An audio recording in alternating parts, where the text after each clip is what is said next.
Hey guys, tonight we step into a decade where corsets come undone, radios whisper strange voices in the dark, and not even the English stiff upper lip can hide what's brewing beneath the surface.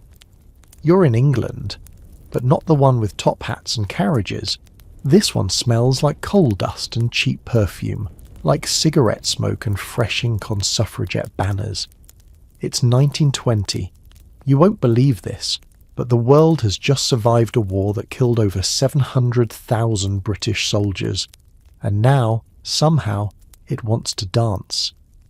Alright, before you get too cozy, go ahead and smash that like button and subscribe, but only if your heart says yes. And hey, drop your location and the local time in the comments. I want to know who's drifting off with me from Leeds or from Kyoto. Dim the lights. Get that fan going for some background vibes, and let's chill into tonight's little adventure. You step out of the fog at King's Cross Station. The war is over. The newspapers say so. And yet the air feels strange, sharp, tense, like a held breath. The soldiers are back, or what's left of them. A few still wear uniforms with frayed cuffs. Some carry nothing but paper bags and haunted stares. You see one man walking in circles, tapping his boot heel every fifth step. No one stops him. You don't either. The streets are quieter than before the war, but not for long. Everything is about to burst. A line of newspaper boys runs past shouting headlines. Irish unrest continues. Women demand pay equity. The king has the flu. You notice their caps don't fit right. They're wearing their older brother's coats. Everyone here seems to be trying on someone else's life. You duck into a tea shop to avoid the drizzle. Inside, the walls are pale green, the tablecloth stained from endless pots of Earl Grey. But there's something new on the menu.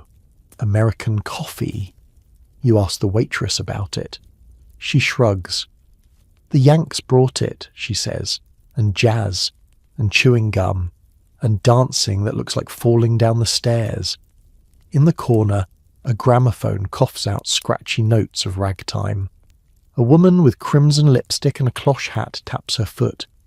You've never seen someone tap with that much purpose. She's not here to sip tea, she's here to be seen. Back on the street, someone's chalked peace in big letters across a brick wall, but someone else has crossed it out and written "What now?" underneath. It stings more than it should. You glance up and realise the city is holding its breath. A black taxi whips by with a woman smoking in the back seat. That used to be scandalous. Now it's fashion. You hear a man mutter, "She looks like she belongs in Paris." He says it like an insult, but you catch the envy in his voice, and it hits you. Nothing's going back to the way it was. There's a nervous glee in the air, like a party that started too early before anyone figured out what they were celebrating. You spot a poster nailed to a lamppost. Dance the Charleston this Saturday. No partner needed. You tear off the bottom slip with the address. You don't know why. The rain returns, but it's thinner than before, more of a suggestion than a storm. You drift toward the Thames, where barges glide like tired memories and old men sit with fishing rods they don't expect to twitch. A newspaper floats near the embankment. You catch sight of a headline, "New Homes for Heroes." It sounds hopeful, but the ink's already smudged. You know the truth. Many of those homes were never built. Promises tend to vanish faster than fog in this city. You wander into a narrow alleyway between warehouses. The scent here is sharp. Wet rope, rusted iron, stale beer. Overhead, laundry flaps between soot-stained windows. A child peers down with a solemn expression, clutching a worn doll. You give a small wave. She doesn't wave back. But suddenly, a burst of laughter cuts through the damp air. Around the corner, a group of factory girls is skipping rope on their lunch break, shouting rhymes you don't recognise. One wears trousers, actual men's trousers, and no one seems to care. 2 decades ago, that would have caused an incident. Now, it's a fashion choice, maybe even a political one. At the docks, you hear dock workers grumbling about wages. One calls the Prime Minister a woolly-headed toff. Another claims his mate saw a man with no legs building furniture in his flat with his teeth. Never seen anything like it. They laugh until someone starts coughing, and the laughter thins out. You keep walking. Later, at a newspaper stand, your eye catches a strange little column titled Modern Life in Bits. It's written by a woman called Miss X. Today's entry is about how one shouldn't drink gin while reading Proust, as it leads to undesirable philosophical episodes involving one's ex-husband and a lamp. You snort. Even the jokes are changing. Sarcasm is sharper now, more self-aware, more indulgent. England is cracking open, and irony is seeping through. By evening, you're on Oxford Street, which feels like a dream dipped in neon and tobacco smoke. Shops are displaying radios now, big boxy ones with dials like submarine controls. They cost more than most people make in a month, but everyone wants one. They don't just sell sound, they sell escape. Even if it's just to hear the BBC's polite monotone read out cricket scores or sheep prices from Kent. A man in a bowler hat leans over to a woman and says, "There's a dance at the Savoy. Real Americans playing real jazz." She's not impressed. "And do they serve real whiskey?" she replies. The corner of his mouth twitches. The banter is half flirtation, half rebellion. You sense this is how people flirt now, with cleverness, not blushes. As you head home, wherever home might be, you pass a newsboy lighting a cigarette off the embers of another. He looks 12, maybe 13. He puffs like he's trying to forget something. That's the strangest part of this new world.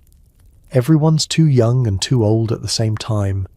Everyone is wearing something borrowed, from another person, another class, another country, another time. You're no different.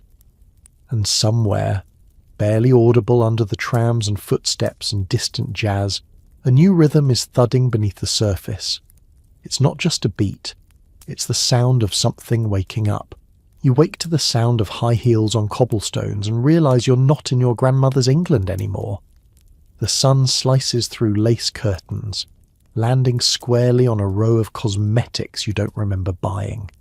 Rouge, powder, lipstick in a scandalous scarlet. There's a mirror nearby, oval, and a little cracked. You stare into it. Somehow your reflection looks bolder today. On the street below, it's not just the men rushing off to work.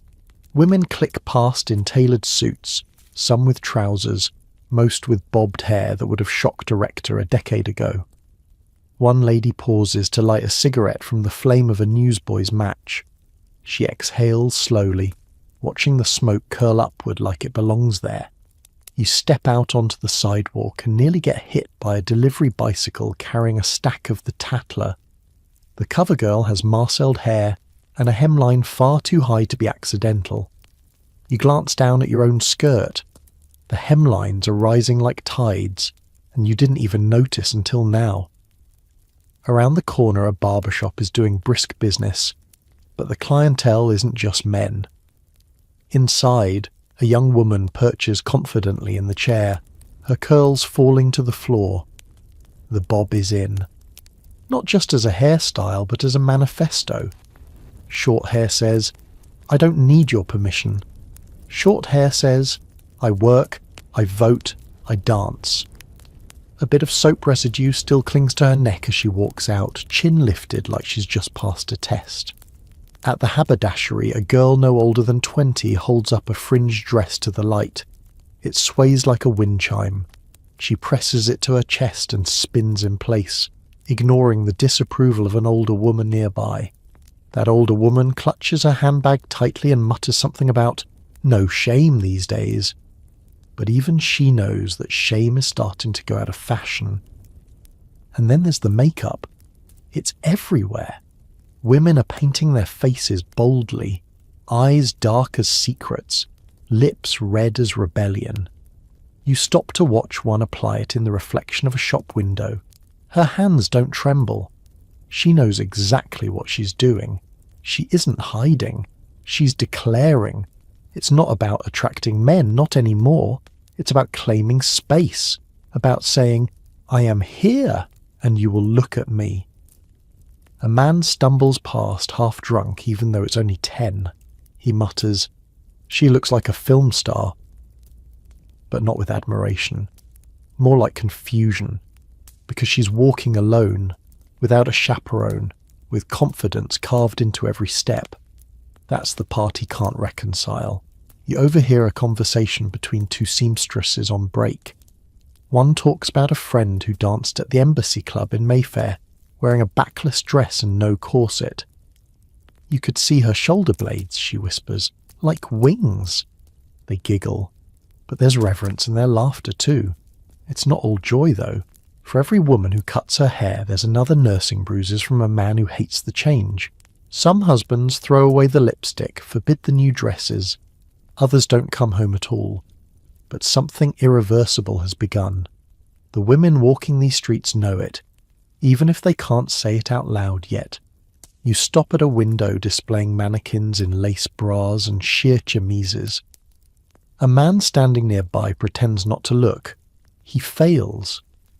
Once upon a time that display would have drawn the police.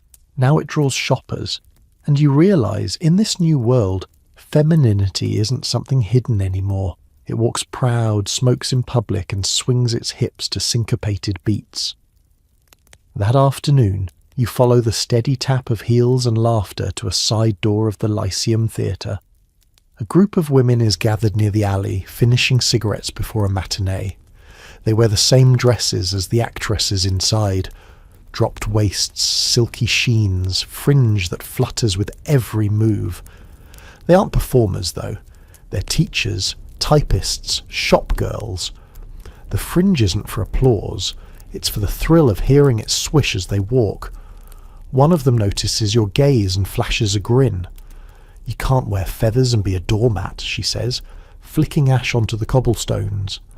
Then she disappears through the stage door like she's entering a dream she owns. In Soho, the change is even louder. You stumble into a tiny cafe tucked between a pawn shop and a milliner's. Inside, it's like someone flipped the world upside down. Women are speaking French, wearing trousers, talking about art and voting and travel. One reads aloud from The Second Sex, a French import that sounds radical, though it hasn't been translated yet. You don't understand all the words, but you understand the fire behind them. The cafe has a tiny dance floor in the back, barely larger than a dining table. A gramophone spins a copy of Ain't Misbehavin'. A woman with shingled hair dances with another woman, both in men's jackets, unbothered by stares. You hear a man at the counter whisper, "That's illegal, isn't it?" The barista shrugs, so's not paying your taxes. He tops up her tea without blinking. Back out in the daylight, advertisements catch your eye, not for soap or starch, but for stockings, runless. Back seams so straight they dare you not to stare. The messaging is no longer subtle. These women aren't just being sold products, they're being sold freedom, swaddled in lace and smudged coal. In Hyde Park, a gathering of suffragettes has morphed into a broader crusade. They're no longer just demanding the vote. They want equal pay, reproductive rights, access to education. Some of the older men heckle from benches, but fewer than before. Many are distracted by the younger women strolling past with uncovered knees and open parasols, talking about novels and nightclubs. You sit on the grass beside two girls who lie on their coats and share a cigarette. I heard women in Berlin are cutting their hair even shorter, one says. Like boys. Good, the other replies. Then maybe we'll finally get taken seriously. But it's not just about being serious. It's about claiming something. A shape, a sound, a space. Even their laughter is different now. Less polite, more from the belly. It sounds like something torn open and stitched back stronger. In the suburbs, the battle plays out behind curtains. A young housewife debates with her mother over whether she should attend a co-ed evening class. The mother calls it unseemly. The daughter calls it necessary. You don't stay to hear the end, but you see the daughter's knuckles tighten on the doorknob. You know which way the door will swing. Back in the city, you catch your own reflection in a shop window, and for a second you don't recognize yourself. Your stride has changed. Your shoulders sit higher. The wind catches your skirt and you don't bother fixing it. You're part of something now, something with fringe, powder, and just a little lipstick. You're woken by a sharp knock on the ceiling from the upstairs flat. It's 7 a.m, and apparently someone's already rehearsing their tap routine. You don't mind. You pull on your stockings, no garter belt today because elastic's the miracle of the moment, and peer outside at the evolving parade of style. The streets of London have become a runway, but not for the aristocracy. It's shop girls and stenographers now who dictate fashion. You watch them sweep past in boxy coats, felt cloche hats pulled down low, and those unmistakable flapper dresses, short, drop-waisted, layered with beads or fringe that shiver with every step. One girl's dress is the colour of fresh custard. Another's is teal, like the feathers of a tropical bird. The effect is electric. You pass a tailor's shop and notice something odd. A sign in the window that reads, "We hem short," with an exclamation point. There's a queue, not for suits, but for women demanding to shorten their skirts, not just above the ankle, but daringly up to the knee.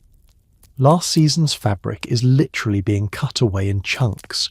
Hemlines are a political act now. At Selfridge's department store, the fashion floor buzzes with women inspecting racks of camise dresses, translucent silk blouses and ankle-bearing day coats. The mannequins have boyish torsos, their curves erased by design. Busts are out, flat is in. One woman points at a mannequin and says, "That's me now," and there's pride in her voice, not apology. Corsets, almost extinct. The fashion columns call them old iron. The new undergarment of choice is the step-in, light, minimal, easy to dance in. One shop assistant whispers, "You can even roll out of bed and into a party in this." She's not joking. You linger near a display of cloche hats, bell-shaped, snug, mysterious. Each one frames the face like a secret. You try one on. It narrows your field of vision, just a little. Enough to make the world feel distant and your thoughts feel louder. Next door, a cosmetics counter is surrounded by women of every age.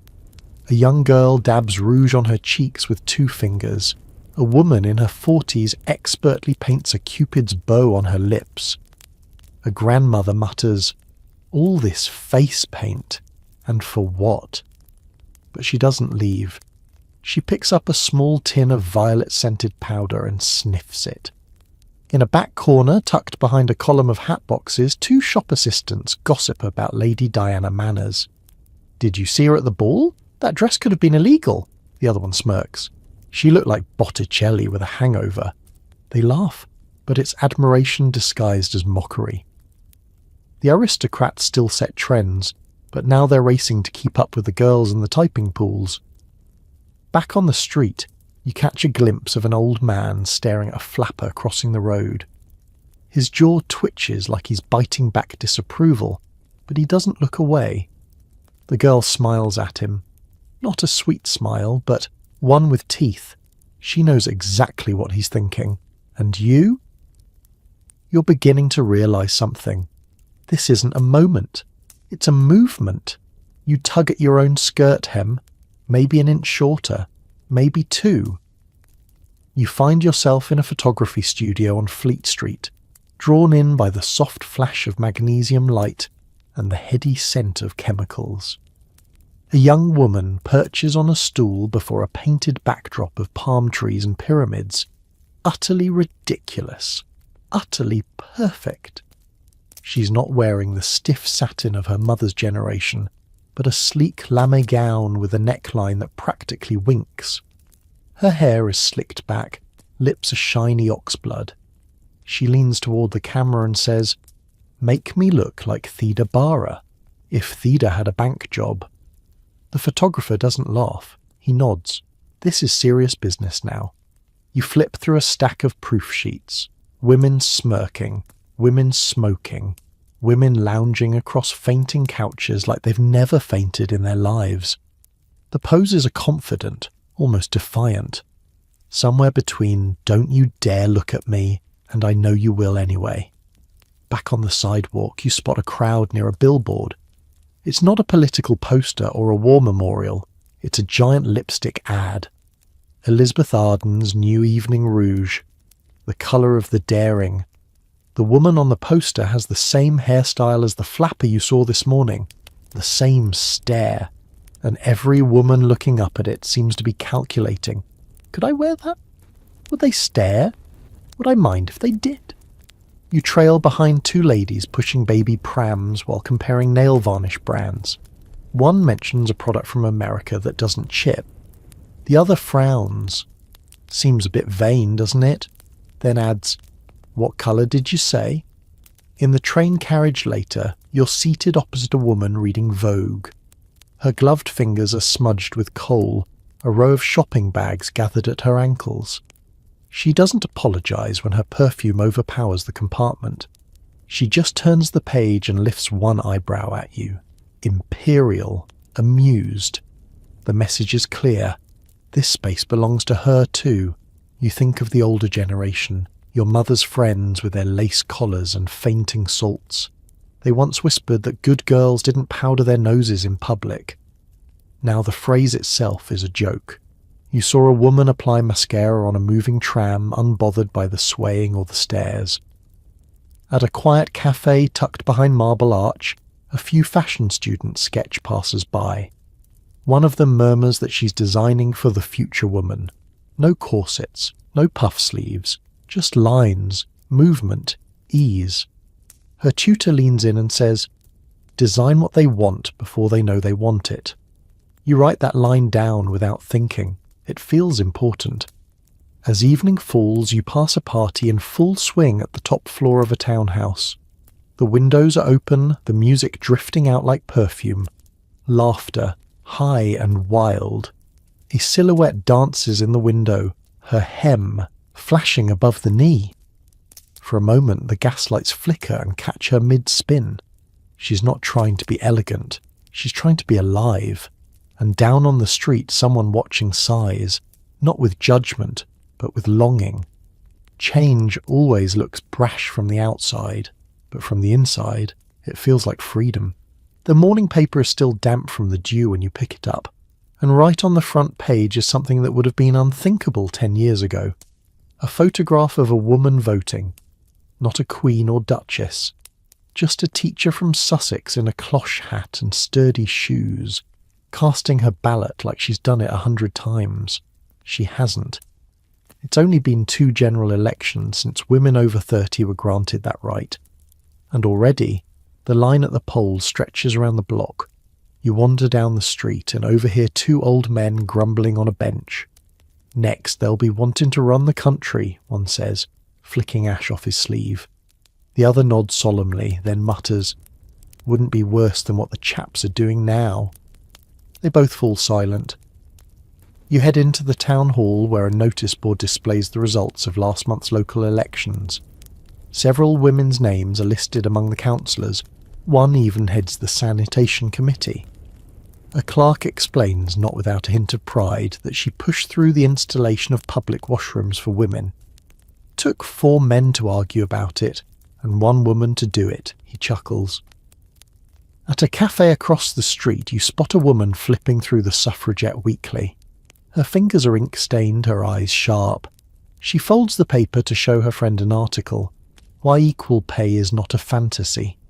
They talk about unions and wages between spoonfuls of marmalade. When they laugh, it's not a girlish giggle. It's something heavier, something that's earned its edge. A man in the next booth leans over and asks, "Are you the lot that wrote to the Home Secretary?" The women exchange glances. "Yes," one says, her voice cool. "He hasn't replied." The man shrugs. "Wouldn't hold your breath." She replies, "Wasn't planning to." She turns back to her paper. Later that day, you pass a charity office where a widow in her 50s is collecting signatures. She's not asking for sympathy. She's asking for pensions for war widows, for access to housing, for state-sponsored childcare. If they can conscript our husbands, she says, they can support the ones left behind. There's no anger in her tone, just certainty. It's more powerful than rage. In a dusty corner of a bookshop, you find pamphlets with titles like The Married Woman's Right to Her Own Wages and The Parliament of Housewives. Some of the pages are smudged, as if clutched too tightly in nervous hands. One even has lipstick on the margin. At the library, a girl named Elsie, barely out of her teens, asks the clerk if she can borrow Plato. He raises an eyebrow. "Studying law," she explains. "I've got entrance exams next year." He stamps the card without further comment, but you see him smile after she leaves, and in the pub that evening the conversation turns from football to politics with a speed that surprises even the bartender. A woman at the bar explains proportional representation to a man who only wanted a pint. By the time he finishes it, he's nodding slowly. Not because he understands it all, but because she does. By twilight, you're standing outside a church hall, where a local women's league is hosting a lecture. The poster on the door reads, "Votes, Wages and Whiskey, the Politics of Everyday Life." A clever title, it draws in people who wouldn't normally attend, including the man behind you muttering that he only came for the biscuits. Inside, the chairs are a patchwork of borrowed wood and creaky metal. The women at the front are poised but not stiff. One is a former suffragette who once chained herself to the railings at Parliament. Another is a schoolteacher who teaches economics to girls. The third is a laundress from Brixton who says little, but when she does, every head turns. They speak not in slogans but stories, of being underpaid, overlooked, overworked, of sneaking copies of votes for women under aprons, of husbands who forbade meetings, of sons too young to understand why mummy kept bringing home leaflets. It's less a revolution, more a reckoning, and you can feel it in the air. This isn't a fight to be won overnight. It's a war of attrition fought in lunch breaks and washing lines. During questions, a young woman asks, "What happens if we push too far?" The teacher answers, "We won't. We push just far enough to move the world a little." A simple sentence, but it hushes the room like a hymn. Afterwards, people spill onto the steps beneath the gas lamps, breath fogging in the chill. A group of girls sings a folk tune while sharing toffees. A man in a workman's coat turns to a well-dressed woman beside him and says, "Didn't think I'd be agreeing with half that." She smiles. "You'll get used to it." You follow the sound of footsteps to a nearby square where someone has scrawled on a wall in chalk, "Votes were just the beginning." Below it, another hand has added, "Watch what comes next." You touch the wall as you pass. The chalk comes off easily, but the feeling does not. Down the block, a small gathering is forming outside a private club. A member of Parliament is expected to speak, one of the few who publicly supports the Married Women's Property Act reforms. A girl in riding boots rolls her eyes. He supported them after they passed. But she stays anyway. Hope is often louder than cynicism, especially in this new era. You pause to watch as the gas lamps flicker above the cobblestones. Two women cross the road arm in arm, laughing too loud for the hour. One of them wears a men's waistcoat and smokes with the confidence of a naval officer. They pass a policeman who does nothing. Not because he approves, but because he doesn't know how to respond. And that's the crux of it, isn't it? The rules are changing faster than the enforcers can adjust. The law may lag, but life doesn't wait. Not anymore. By the time you get home, your shoes are wet, your cheeks cold, and your heart oddly full. You look at your reflection, hair windblown, skirt muddy, cheeks flushed, and you realise you didn't once lower your gaze today. Not once. The vote was only the spark. The fire is still spreading. The next morning, you're sitting uncomfortably in the back of a Bloomsbury bookshop, squinting at a gathering titled The Mind and the Modern Woman. The chairs are mismatched. The room smells faintly of pipe smoke and ink, and the woman speaking at the front has her glasses on a chain and an unsettling calm in her voice. She's quoting Freud. You shift in your seat. Around you, a few women nod as if this all makes sense. Unconscious drives, repressed desires, the id, the ego, the superego. Others fidget. One whispers to her friend, "Why does he blame everything on mothers?" Her friend responds, "Because he's still upset about his own." The discussion turns to sexuality, and suddenly you realise this is not a talk about books. It's about how people live, or rather, how they're finally starting to admit they live.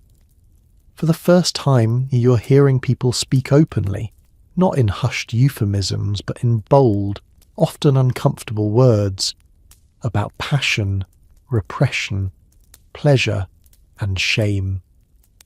A woman with a bobbed haircut and a Cambridge accent raises her hand and talks about Virginia Woolf's Mrs. Dalloway. Clarissa wants meaning, she says, but not from her husband. She's haunted by a kiss she had once with a girl in the garden, and it never leaves her. The room is silent, not in judgment, but in recognition. Something unspoken has found language. Later, you walk past the British Museum and catch sight of students sprawled on the grass, arguing about Marx, Jung, Havelock Ellis. Not just men, women too. Openly challenging, theorising, daring to suggest that maybe the mind and the body aren't so easily separated. One girl in a navy dress insists, "Why is it that when a man seeks pleasure it's natural, but when a woman does it's pathology?" Nobody answers, because no one can. In a medical pamphlet discarded on a bench, you read the phrase, "hysteria in the female patient." It's surrounded by diagrams and symptoms that look suspiciously like boredom, loneliness, and too much housework. You shake your head and wonder how many women were treated with rest cures when what they really needed was a room of their own. By afternoon, you're at a tiny printing press tucked beside a university canteen. A woman is setting the type for a new journal called The Mind Unveiled. The articles explore psychology, desire, body image and identity. It's radical. Not because it's lewd, but because it's honest. There's a difference, and everyone here knows it. You flip through an early draft of an article titled The Architecture of Longing. It talks about how the human mind isn't built in logic alone, but in want, in memory, in guilt, and grace, and touch. It reads like poetry, but it hits like truth. You step into a tea room down the road, and even there the shift is visible. A small group of school teachers, all women, are playing a word game where each round must include a reference to phallic symbolism. You sip your tea and pretend to read the menu. The woman beside you leans in and says with a smirk, "Don't worry, dear, you'll be Freudian before dessert." You smile. Not because you understand it all, but because something is cracking open. Something about how people see themselves, not just as roles or reputations, but as bodies, thoughts, hungers, contradictions. The train carriage smells faintly of lavender and coal as you settle into your seat beside a young man reading Psychology and the Human Soul. He looks up briefly, taps the cover and mutters, "My father thinks I'm joining a cult." Then he returns to his book. You nod, even though he's not looking. The sentiment feels familiar. You gaze out the window as the rooftops of London slip past, replaced by green fields and stone cottages. But even here, in the quieter edges of England, the conversations have changed. You overhear a woman behind you explaining to her sister that she's seeing a talking doctor. Not for madness, she insists, but for understanding. She says it like a confession, then like a declaration. In the next village, there's a gathering in the schoolhouse. Not a sermon or a quilting circle, but a discussion group. The chalkboard reads, "Dreams and What They Say About Us." The room is full. A middle-aged man tells a story about recurring nightmares of drowning. A teenage girl says she dreams of running away with no destination. No one laughs, no one dismisses it. The teacher scribbles on the board, "Desire is not disobedience." It feels wild, and yet deeply civil. You stay after, sipping weak tea, listening as someone recounts how their mother used to cry alone in the pantry. "She thought no one noticed," they say. "But I did. I always did." Someone else mentions that when she began reading Freud, she understood her grandmother's silence for the first time. Even in bookstores, the tide is visible. On one table, next to gardening guides and detective novels, sits a slim green volume titled The Private Self. Inside are essays by women who write not about war or politics, but about loneliness, desire, jealousy, regret, emotions that once had no public name. You flip to a page that reads, "Why must we call a woman's longing a crisis and a man's longing ambition?" You close the book slowly. At a supper club back in London, someone slips you an invitation to a private salon. When you arrive, you find a circle of poets and psychoanalysts crowded into a drawing room lit by beeswax candles. There are no speeches, no lessons, just stories. One man shares how his sister stopped speaking after her husband's death. A woman shares how she dreams of cutting her hair over and over, each time deeper than the last. You realize no one is offering solutions, only space. That might be the biggest shift of all. Later that night, you lie awake in a room above a tobacconist's, staring at the cracked plaster ceiling.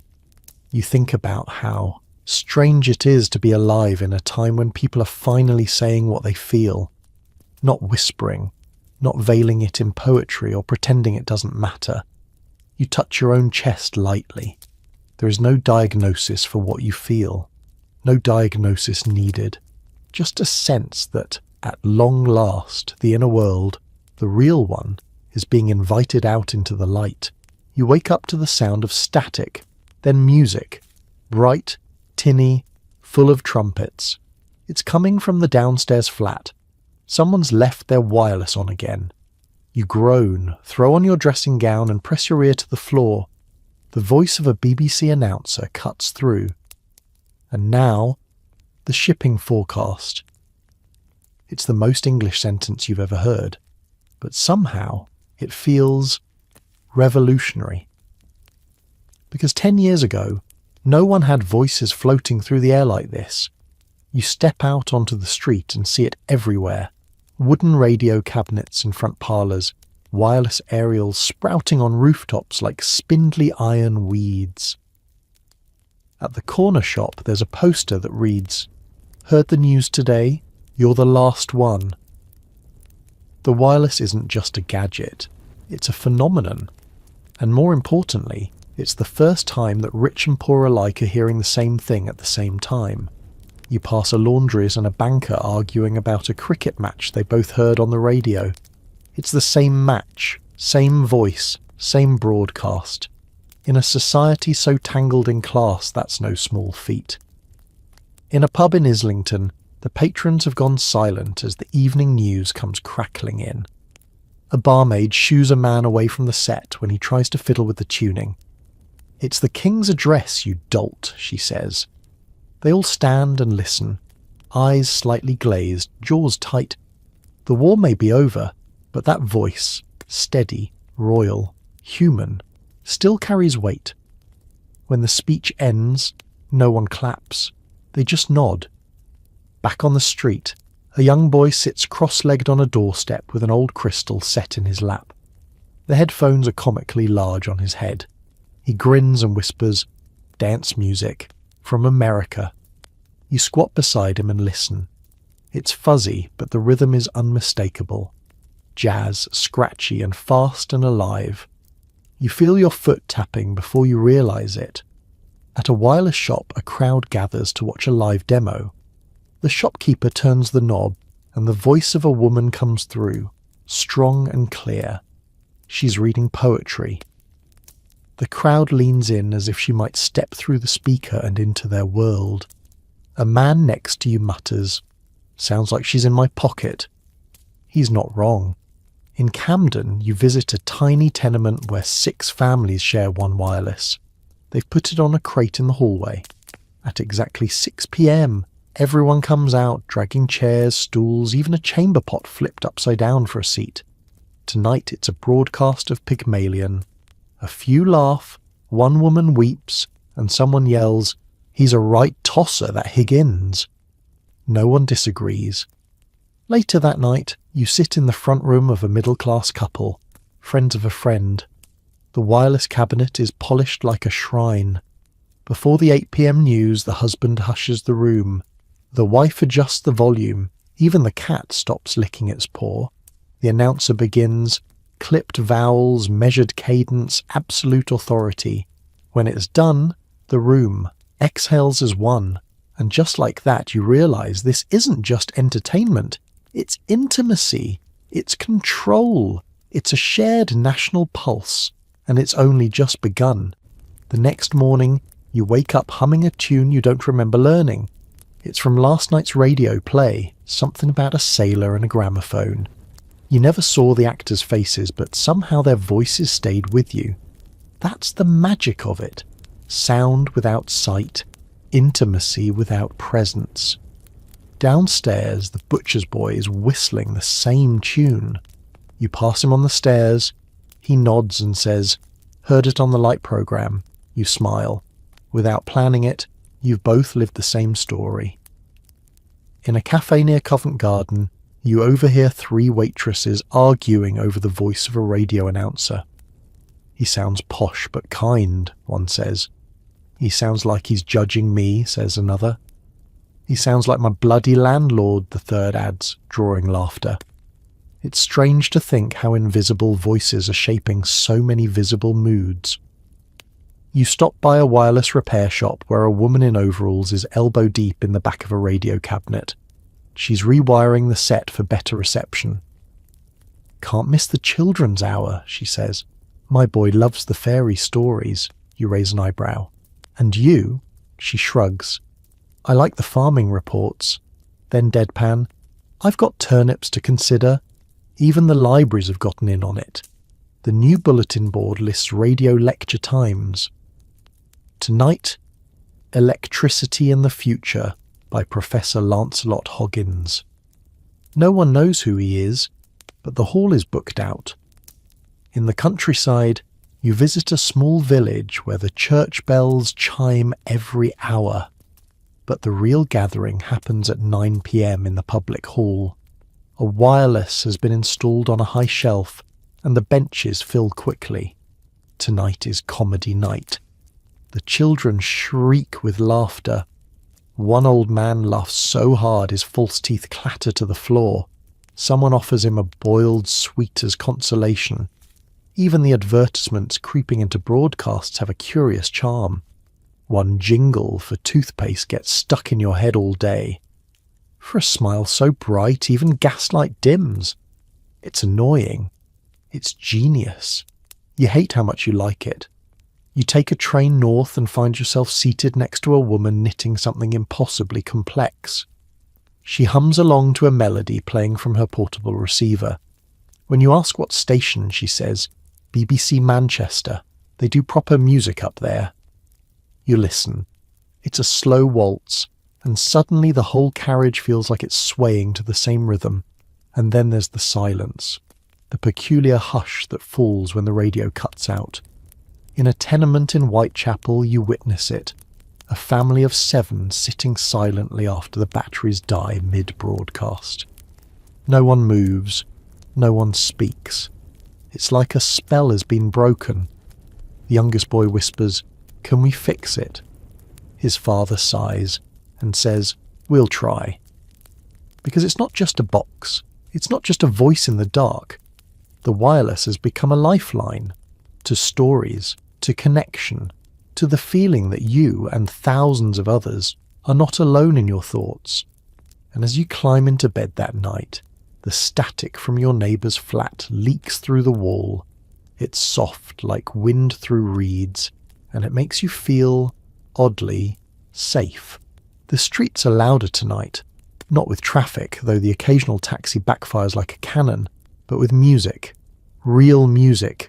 Syncopated, stomping, unapologetic jazz. You follow it, your shoes clicking along wet cobblestones, until you round the corner and find the source, a cramped club tucked beneath a railway arch, its windows pulsing with golden light. Inside, it's chaos. Beautiful, irresistible chaos. A trio of musicians, saxophone, upright bass, and a piano that sounds like it survived a hurricane, lays down a beat so infectious that even the bartenders sway. The room is packed, not with lords or ladies, but with clerks, cleaners, chorus girls, and one very bold old woman in feathers and boots. This isn't the England you were raised to imagine. This is something new, something loud, and everyone wants in. You watch a young couple attempt the Charleston, all elbows and wild legs. It's part dance, part controlled collapse. Nobody minds when they mess it up. A woman spills her drink and roars with laughter. A man dabs gin from his collar and keeps spinning. And what strikes you most is this. No one's watching to judge. They're watching to join. In a shadowed booth, a group of students argue over whether jazz is the music of freedom or the music of disorder. One man with spectacles says, "It breaks all the rules." A girl in a fur stole grins and says, "Exactly." Later you overhear a server saying that some MPs want to limit jazz performances, claiming the rhythms are too suggestive, too wild. Apparently syncopation leads to sin, he laughs. Then he shrugs. If that's true, I'll see you all in hell with a trumpet. At the back of the room, a lone man scribbles notes in a leather-bound book. He's writing an article for the Times, you're told. The headline? Jazz. A threat or a thrill? You already know the answer. Outside, the cold air slaps your cheeks and brings back the ache in your knees, but your ears are still ringing with the echo of that saxophone. You head down the street only to hear the music again from another club. Then another. By midnight, London sounds less like stiff collars and more like New Orleans. In Soho, you pass a doorway where a sign reads, "No ballroom experience, no problem." Inside, a woman with a bandaged ankle is teaching a man in suspenders how to swing his hips. "Don't think, just feel," she says. He blushes. She doesn't. Further down, you duck into a Polish cafe-turned-dance hall. Here, the music has a klezmer twist. Faster, sharper. A flapper clutches a clarinet like a weapon and leads the band through a dizzying reel. Two Irish dock workers try to keep up, wheezing by the second chorus. In the ladies' room, a woman reapplies lipstick and mutters, "My father would faint if he saw me." Her friend replies, "That's why we're doing it." You glance in the mirror. Your cheeks are flushed, your hair is a mess, and your heels are scuffed to ruin. But your eyes sparkle, and for the first time in years your body doesn't feel like something to hide. It feels like part of the music.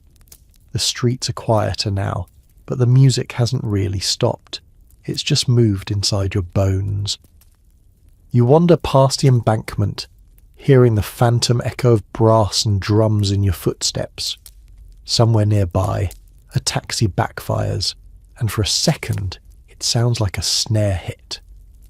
You pause outside a corner shop where the glass is fogged with heat. Through it, you glimpse two girls sharing a bottle of lemonade, their legs tucked beneath them as they dissect the lyrics of a new American song.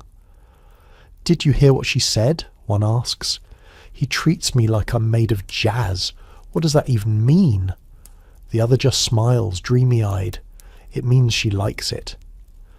You're reminded of the Sunday sermons that once warned of such things. dancing as temptation, rhythm as a gateway to ruin. And yet here it is. Joy, messy and glorious, wrapped in music too fast for fear to follow. You head into a cafe for something warm and find yourself next to a table of war veterans, young men with missing fingers, crooked spines, and the stubborn optimism of those who've seen the end and come back for dessert. One of them has brought a wind-up gramophone. He cranks it without apology, and a scratchy jazz record bursts to life. It's barely audible over the hiss and crackle, but the others clap along anyway. "This stuff kept me sane in the trenches," one of them says, pouring milk into his tea with a trembling hand. "That and the thought of dancing again without mud in my boots." In another corner, a woman balances a toddler on her knee while tapping time on the table. She catches you looking and grins. "He'll grow up thinking the world's always had saxophones," she says. "Lucky him." Not far from there, an older man reads aloud from the Daily Mail, his voice dripping with disapproval. "Jazz, experts warn, may erode moral fibre and lead to increased impropriety among youth." He folds the paper and snorts. "Wouldn't hurt some of us to lose a bit of that fibre." You walk past a record shop with a sign out front.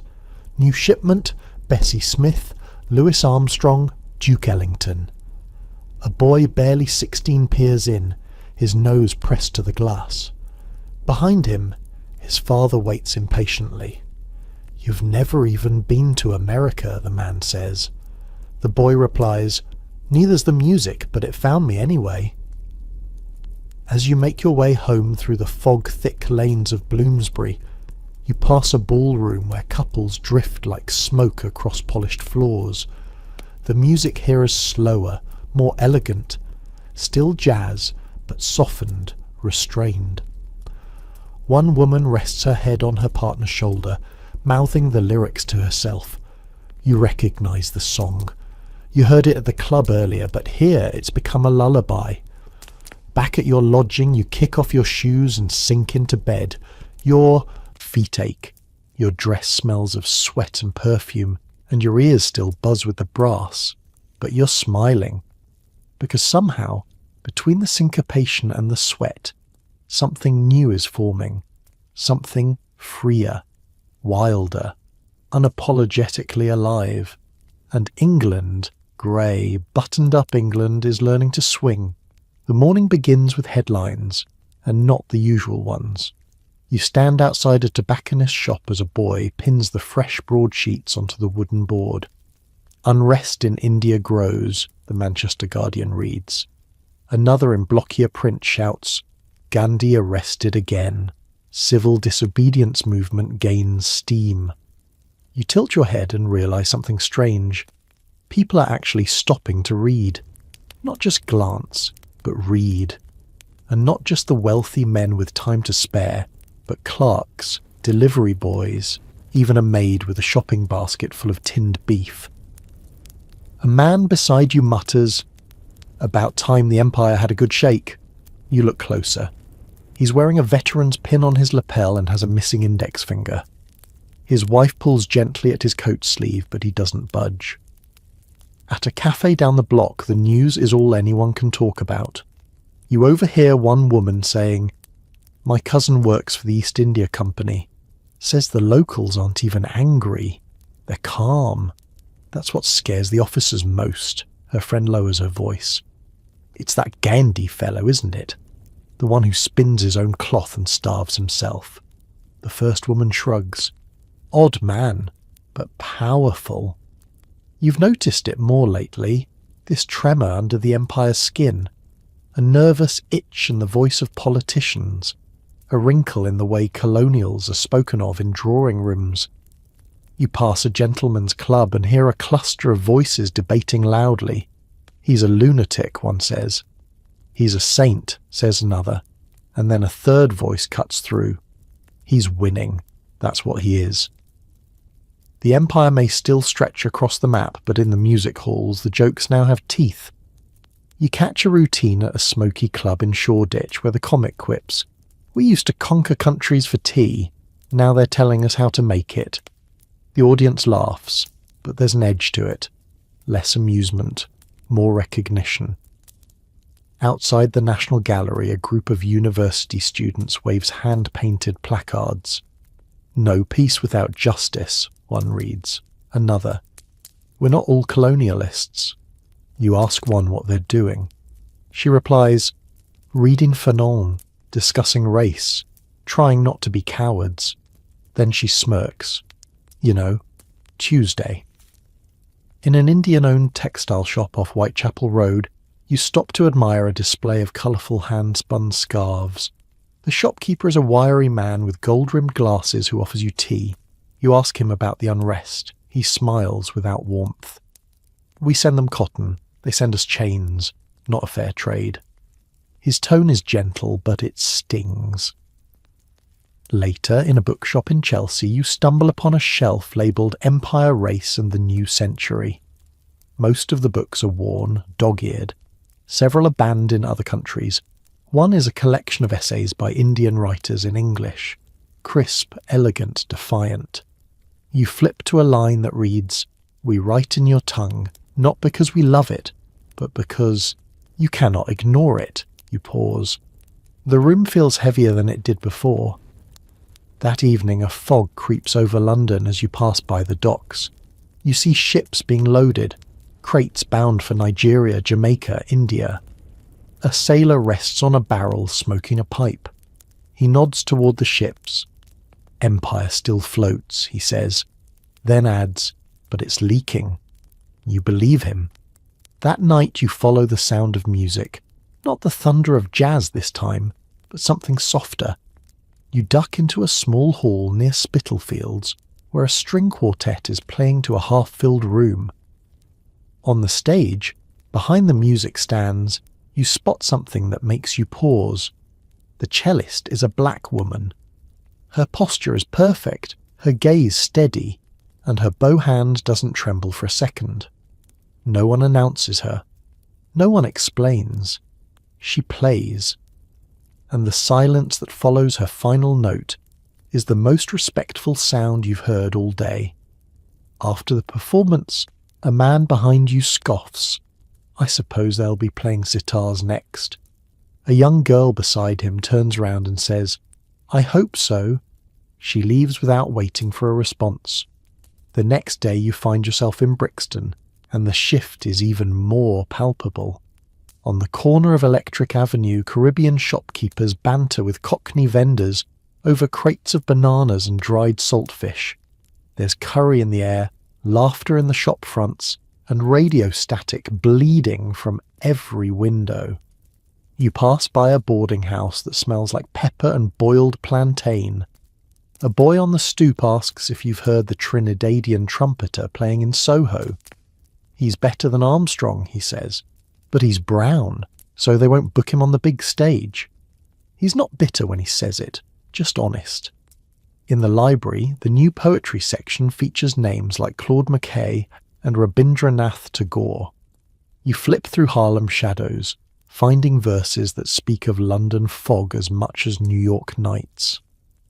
A librarian sees you browsing and says, "Careful, you'll start thinking the world's bigger than Westminster."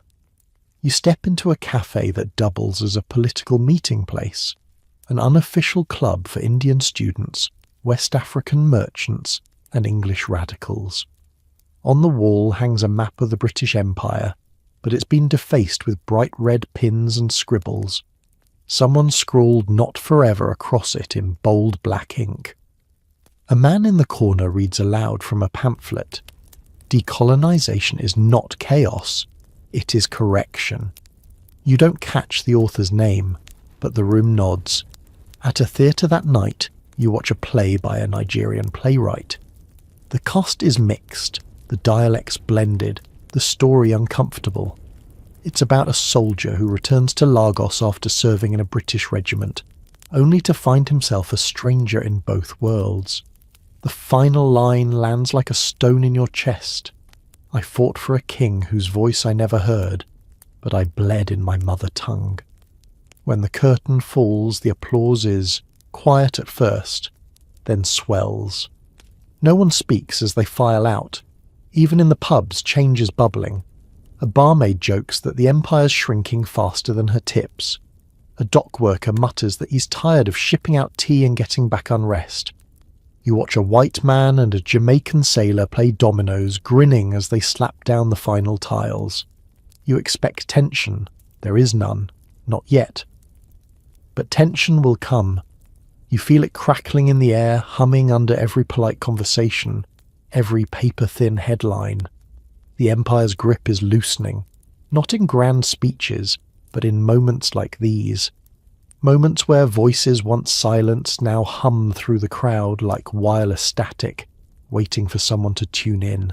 The factories wake before the sun, iron gates clang open, boots shuffle across cobbles slick with last night's rain, and as you walk past rows of brick buildings belching smoke into the sky, it hits you. This is the true engine of England.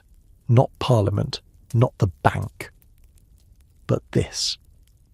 You follow a group of women with rolled-up sleeves and scarves tied tight around their hair. They're loud, sharp. One of them spits on the ground and mutters, "Better in here than scrubbing someone else's floor." The others laugh, and for a moment the mood feels like rebellion. Inside the factory it's all noise and rhythm, gears clanking, machines hissing, voices shouting over the din. A foreman with ink-stained hands yells something about quotas.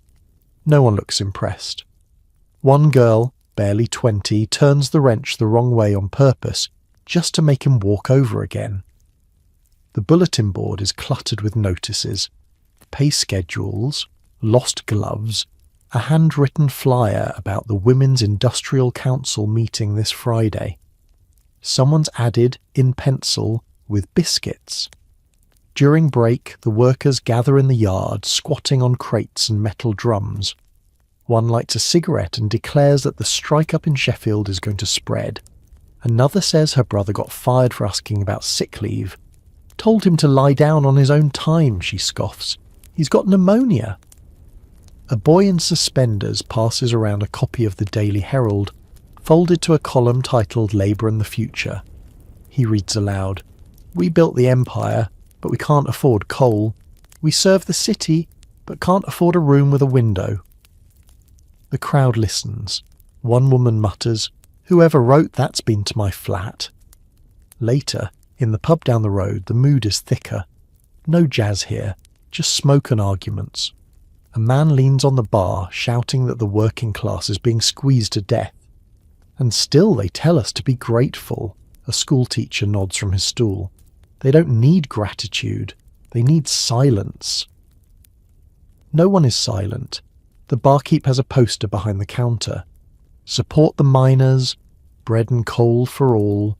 It's tattered, the corners browned from heat, but it's still there.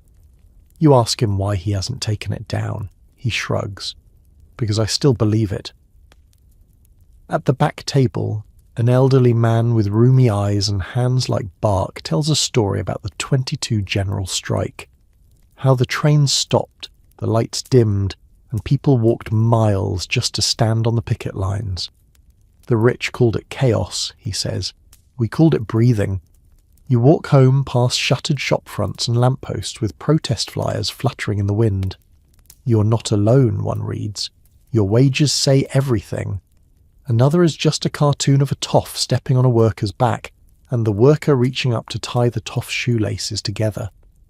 The revolution here isn't red flags and slogans, it's tea spilled on blueprints. It's laughter in the face of hunger. It's defiance passed like a cigarette between calloused fingers. And you realise that class isn't just a label here. It's a landscape, and the ground beneath it is starting to shift. The next morning, you're in a narrow kitchen, in a narrow house where 5 boarders share one sink. The woman who rents the rooms is boiling porridge and reading aloud from a pamphlet about the Trades Union Congress. They're talking about a general 8-hour day, she says. One of the boarders, a mechanic with grease under his nails, laughs into his tea. 8 hours working, 8 hours sleeping, 8 hours to think about how broke you still are. He doesn't laugh again. Later that day, you find yourself in the back room of a printing press in Southwark, where unionists and leftist poets huddle over inky stencils and hand-crank machines. They're not printing slogans, they're printing stories of shipbuilders losing fingers, of bakers breathing flour until their lungs turn white, of seamstresses who get paid in promises. One page reads, "My father worked himself to death. They sent flowers. We sold them to pay the rent." You step outside into the clamour of the street, where a butcher's apprentice is ranting about that ruddy coal tax, and a woman in a porter's cap is collecting signatures for housing reform. She waves a petition sheet in your direction. "You work?" she asks. You hesitate, then nod. Then you live under someone's boot. Sign here. In a narrow alleyway near Smithfield Market, a man with a crooked spine plays the harmonica. His cap lies on the ground with 3 pennies and a crust of bread. Someone tosses in a farthing. He doesn't look up. At a nearby newsstand, the day's paper reports another round of layoffs at the shipyards. The headline says, "Necessary streamlining." The man beside you spits. They call starvation a strategy now. You find yourself drifting toward the docks, drawn by the smell of salt and diesel. The longshoremen are loud and tired, waiting for assignments that may never come. A group of them stands around a tattered notice board where a handwritten letter is pinned. It's from a laid-off worker who walked to Manchester and found nothing there either. He signs off. If you're reading this, keep going. If you're starving, you're not alone.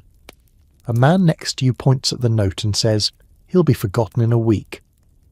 But his voice betrays him. He hopes he's wrong. As night falls, you join a gathering at a Labour Party hall tucked behind a pub. The room is small, the fire barely lit, but the energy buzzes. The speaker is a young woman, wiry and blazing-eyed, who used to sew uniforms during the war. "They said we were heroes," she says. Then they priced bread like it was gold and told us to be patient. She holds up her calloused hands. "These built your empire," she says.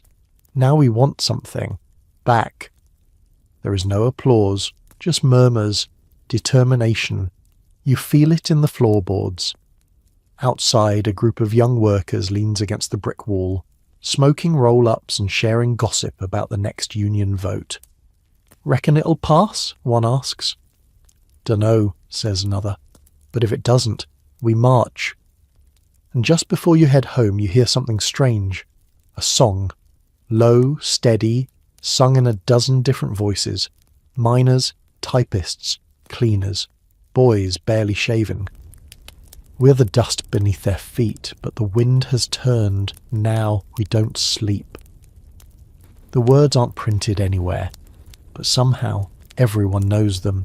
You find yourself at a market in East London, tucked between a fishmonger and a second-hand bookstall when you first hear it. A boy no older than 14, cap tilted sideways, shouting something that doesn't quite sound like English. "Governor, that's pure barmy, innit?" Another boy answers, "Oi, stop faffing about and leg it." And just like that, they're gone, vanished into a blur of laughter and boots. It takes you a moment to realise this is English, just not the one written in ledgers or taught in drawing rooms.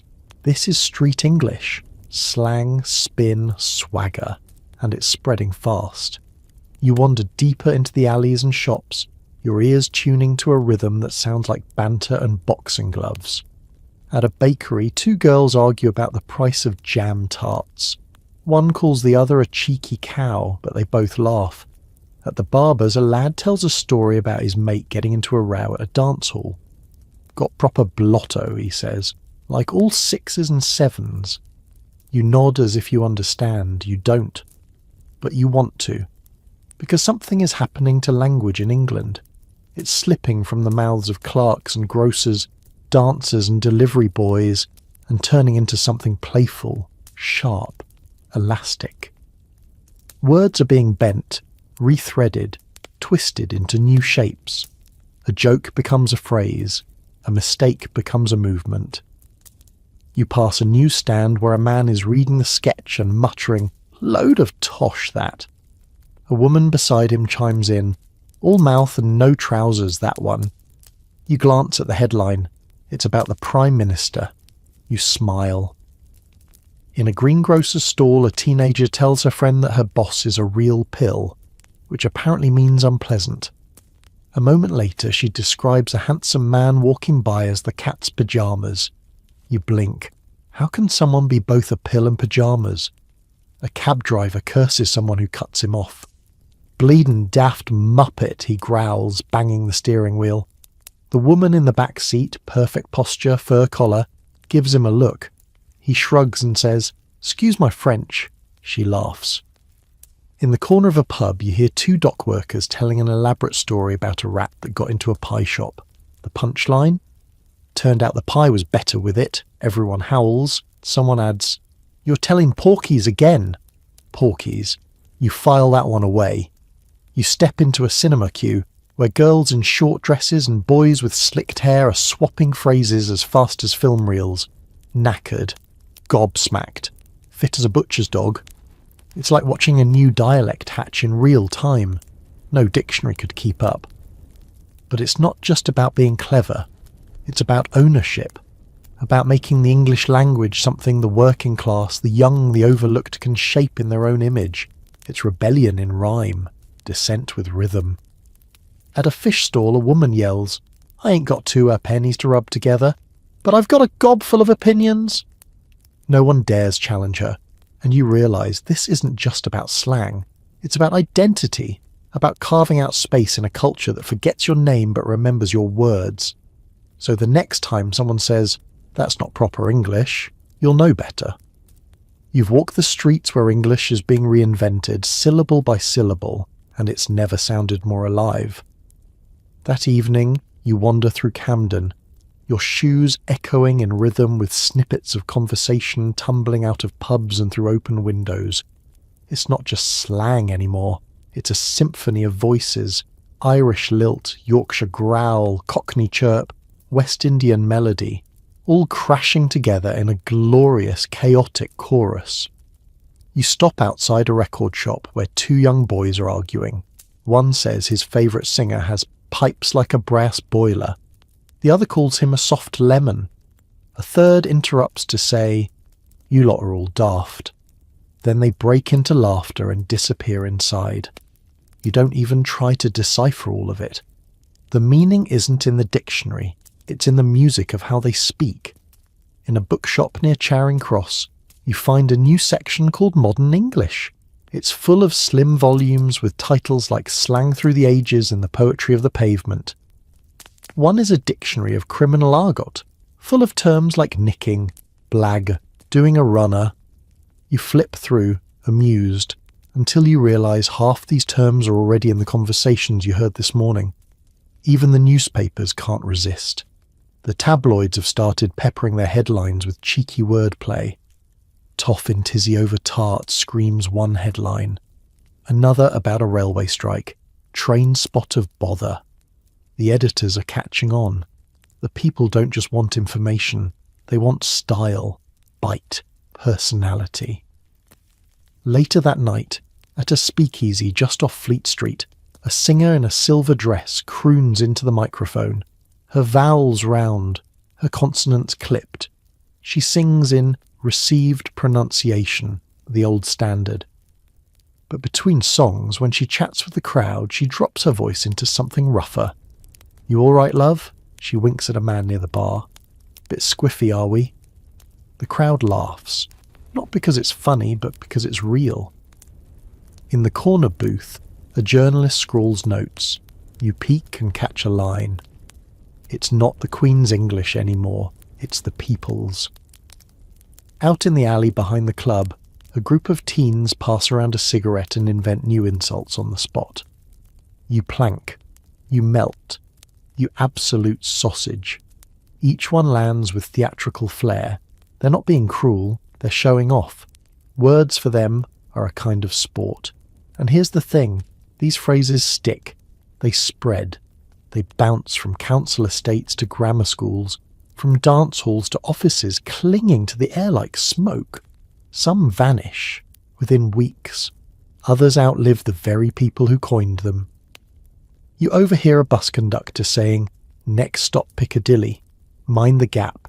Don't lose your brolly, and if you're with him, good luck." The passengers chuckle. Language has become a kind of performance now, a shared-in joke. Back in your room, you scribble some of it down, phrases you don't want to forget. All fur coat and no knickers. Bob's your uncle. Don't get shirty. Each one feels like a wink from someone who's learned to thrive in a country that doesn't always offer handrails. And as you drift to sleep, it hits you. England isn't just changing in its factories or its fashion. It's changing on the tongue, word by word, accent by accent, until the old rules can't quite keep up. The empire may still own territories, but the people, they've claimed the language. You wake up to rain tapping against the window pane and a faint glow from the cinema across the road. The marquee letters are being changed one by a boy in suspenders standing on a ladder. Now showing Metropolis. You blink. Germany's sci-fi vision of a mechanical city in London. It's not the only foreign name lighting up English streets. This is the new shrine of the people, the Picture Palace. You pull on your boots and cross the street. There's already a queue. The posters on the walls gleam with promises. Gloria Swanson in Sadie Thompson, Douglas Fairbanks in The Black Pirate, Clara Bow, the It Girl. The faces are massive, flawless, immortal. You hand over your few coins and step inside. The warmth wraps around you instantly. Plush red seats, gold leaf on the ceiling, the smell of toffee and damp wool. A man with a crooked bow tie ushers you down the aisle.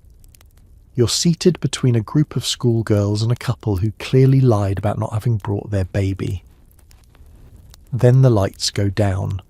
The projector stutters to life, and the screen flickers, grainy and silent, yet somehow louder than anything outside.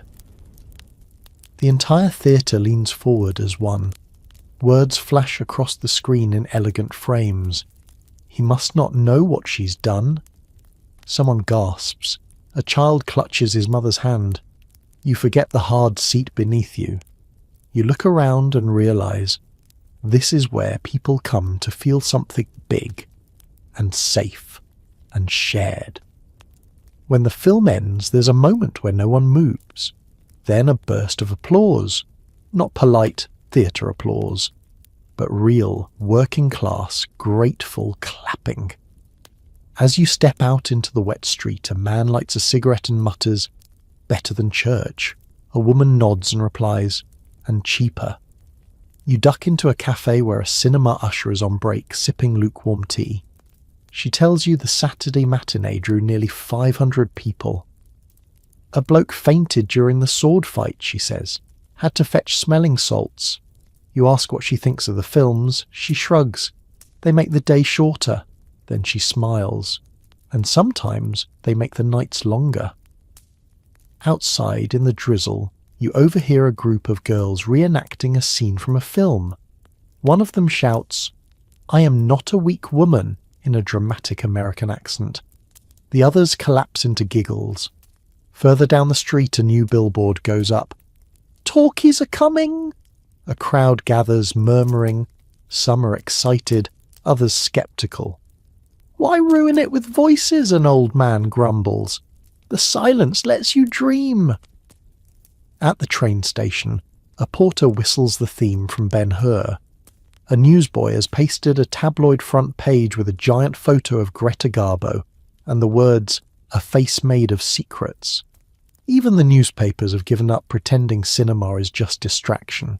It's become something more, and for the girl in the second row of the stalls, eyes wide, heart racing, it might be the only place she ever sees a woman take charge, kiss first, or walk away from a man with her chin high. You realise then that England's not just being entertained, it's being reshaped in the flicker of celluloid. The fog rolls in thick after the show, curling like pipe smoke around lampposts and chimneys. You follow the glow of theatre lights to Leicester Square, where the crowds shuffle between cinemas, their chatter sharp and quick like footsteps on tile. There's a thrill in the air, half escape, half electricity. In the queue for the next screening, a group of boys argue over the best Buster Keaton stunt. One insists, the one with the house falling. Another counters, nah, the train chase. None of them mention words, because in their world the faces speak louder than the scripts. A woman beside you clutches a small notebook where she's jotted every film she's seen this year. 43. She circles the ones that made her cry. You ask her why she goes so often. She doesn't hesitate, because in there, I matter. After the film, Wings this time, you end up in the cinema's tea lounge, where a pianist is playing a quiet ragtime tune. A man with a handlebar moustache and a tweed vest leans over to his companion and says, "I'll tell you what I told my boy. Life is short. The reels are longer." They both laugh. At the counter, two flappers argue over the hairstyle in the final scene. "She had a Marcel wave," one says. "No, it was finger curls," the other insists. They settle it by checking a fashion magazine with stills from the film. It's more than admiration. It's emulation. The screen doesn't just reflect life anymore. It instructs it. You step outside and hear a radio in a passing cab playing a review from the BBC's new film hour. The announcer's voice is rich and wry. Miss Bow's performance was entirely uninhibited, which, for some, may be the problem. You smile. You know exactly what he means. You walk through Soho and into a tiny bookstore with a window display of film scripts. Actual dialogue, printed and bound, the secret rhythms of Hollywood speech. A clerk in horn-rimmed glasses waves you over. "We've just got a translation of the Cabinet of Dr. Caligari. Bloody weird, but brilliant." He pauses. "You know, films aren't just American now. They're dreams in every language." Back near the docks, you find a cinema-turned-refuge. This one is rougher. Wooden seats, no orchestra, a screen with a patch sewn at the corner. The kids in the back row throw popcorn. Someone yells, "Kiss her already," when the lead actor hesitates too long. It's rowdy, undignified, and utterly human. In the final scene, a woman walks away from a burning building in slow motion, light dancing across her face. No one speaks. Even the popcorn throwers fall silent. And you think, this is more than entertainment. It's a mirror and a ladder. It lets people imagine themselves somewhere else, sometimes higher, sometimes freer, always different. For the ones stuck in grayscale lives, cinema offers technicolor dreams, even if the films are still in black and white. You walk home with the music of the end credits still playing in your mind. Not because it's real, but because for a few hours it felt more real than anything else. And maybe that's enough. The music fades, but something lingers. It's early morning, and you find yourself wandering down a quiet street in Kensington, past shuttered shop fronts and a bakery just stirring to life.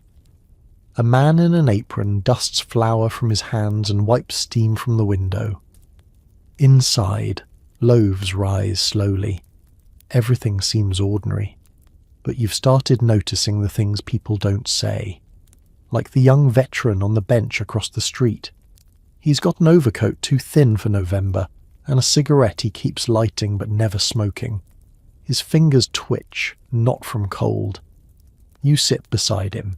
He nods once, doesn't speak. You don't ask.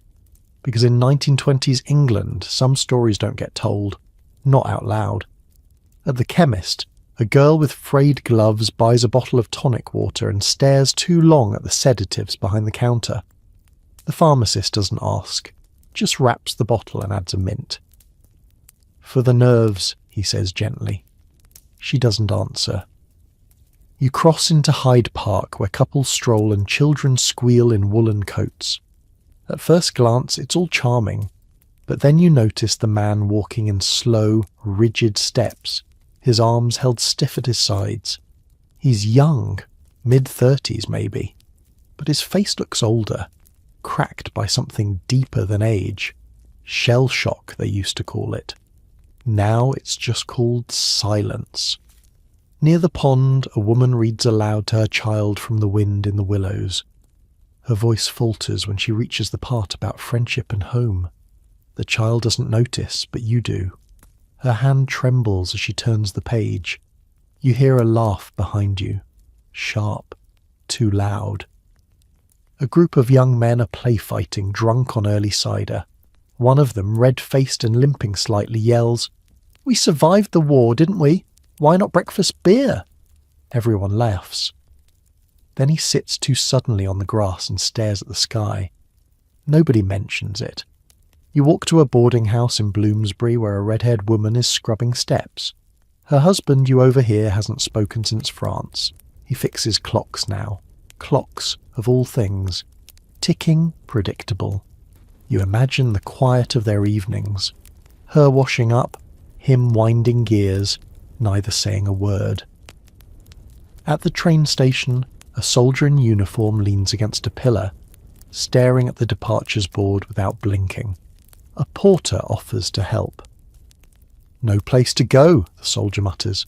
"Just wanted to see the trains move." On the tube, the man next to you clutches a letter in his pocket. It's old, folded twice. You see the edges fraying. A woman's name is scrawled across the top in pencil. When he exits, he leaves it behind. You pick it up. It reads, "Come home if you can. If not, I'll understand." You don't follow him, because you realise now that beneath the jazz and the lipstick, the picture palaces and the slang, England is grieving. Not in monuments or speeches, but in gestures, half-swallowed words, empty teacups, and beds that haven't been slept in, on one side since 1918.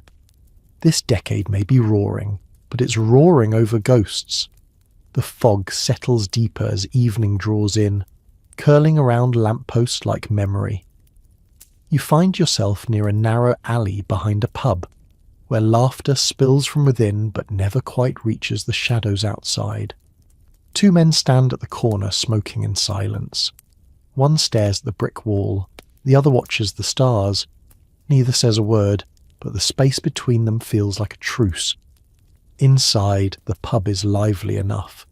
There's a piano in the corner and someone badly playing "I'll See You Again," but not everyone is singing.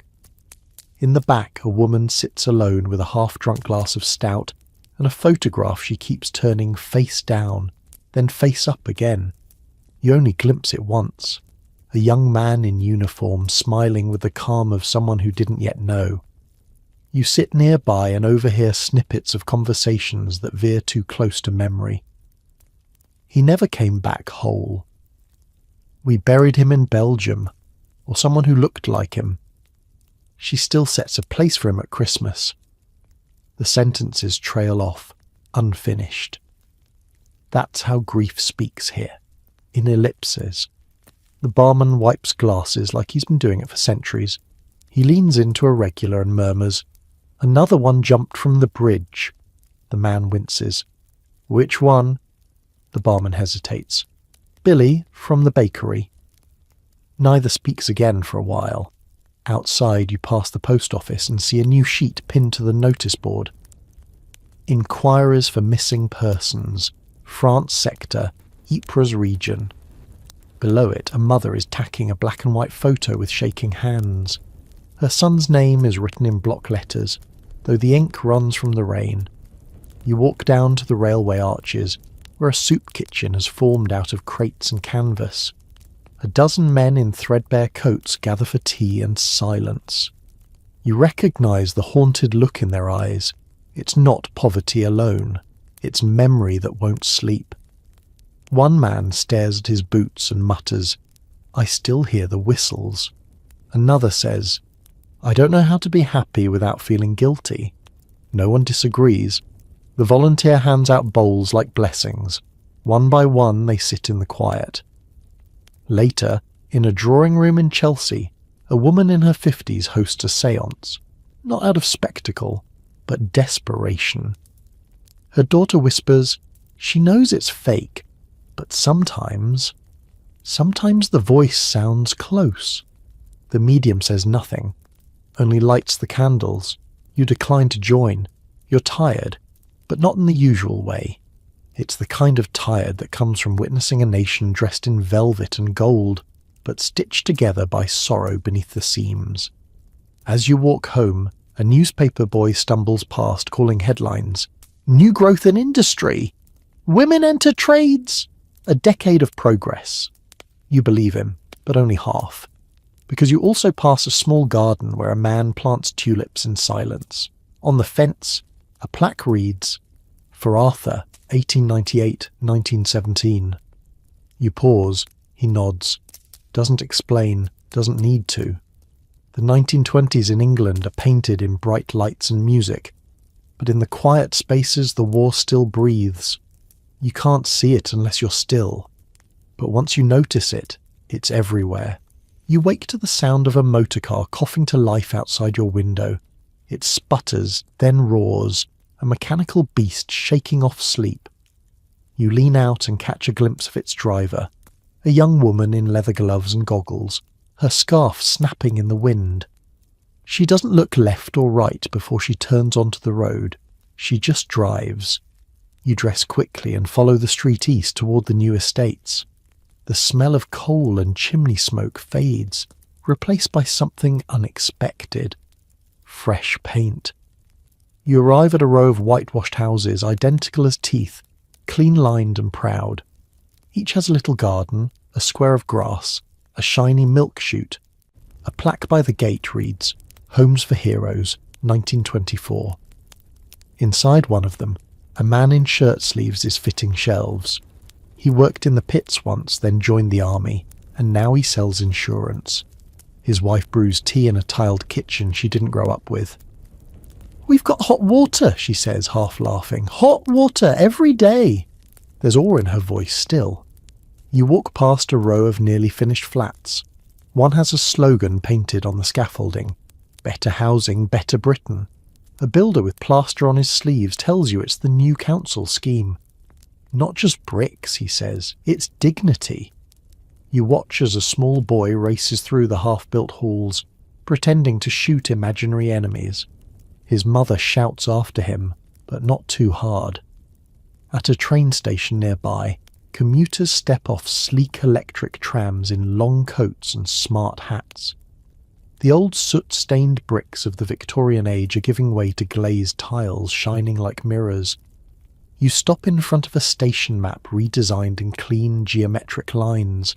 It looks almost elegant, modern. You duck into a tea room just off the platform. The wallpaper is pale green with simple repeating curves. No frills, no fringe.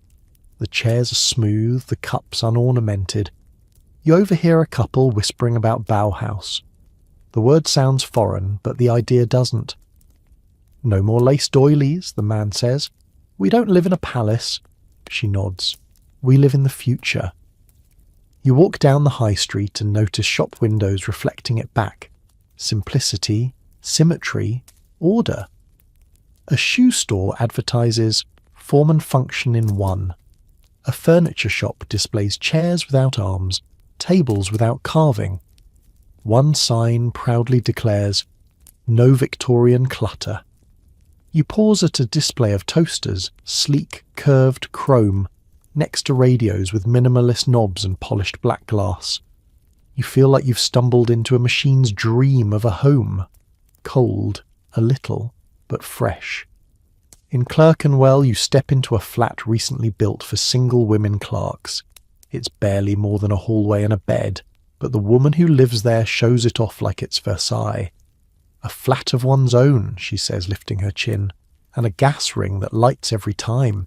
You ask about the rug. It's patterned with bold lines. No, flowers. "It's from Heels," she says.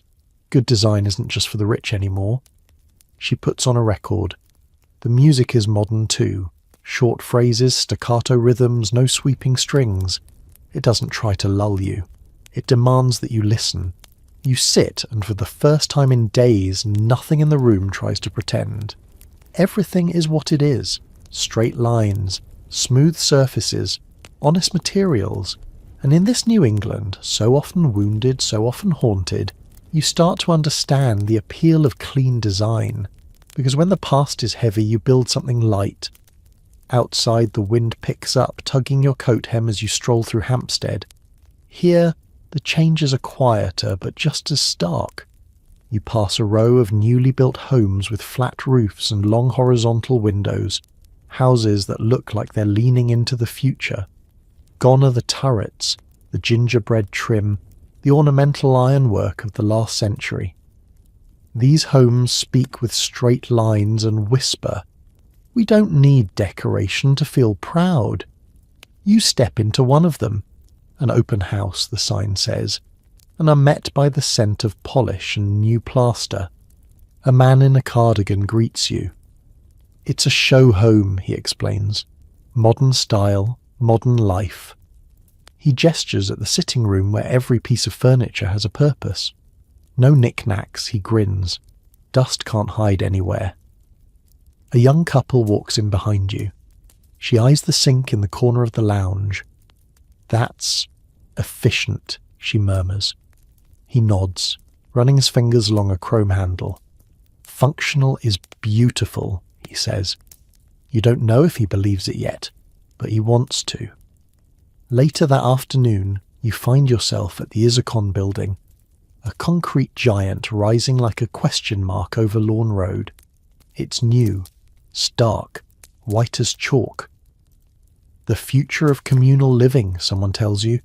Writers live here, designers, thinkers, people who believe that even architecture can change the way we behave.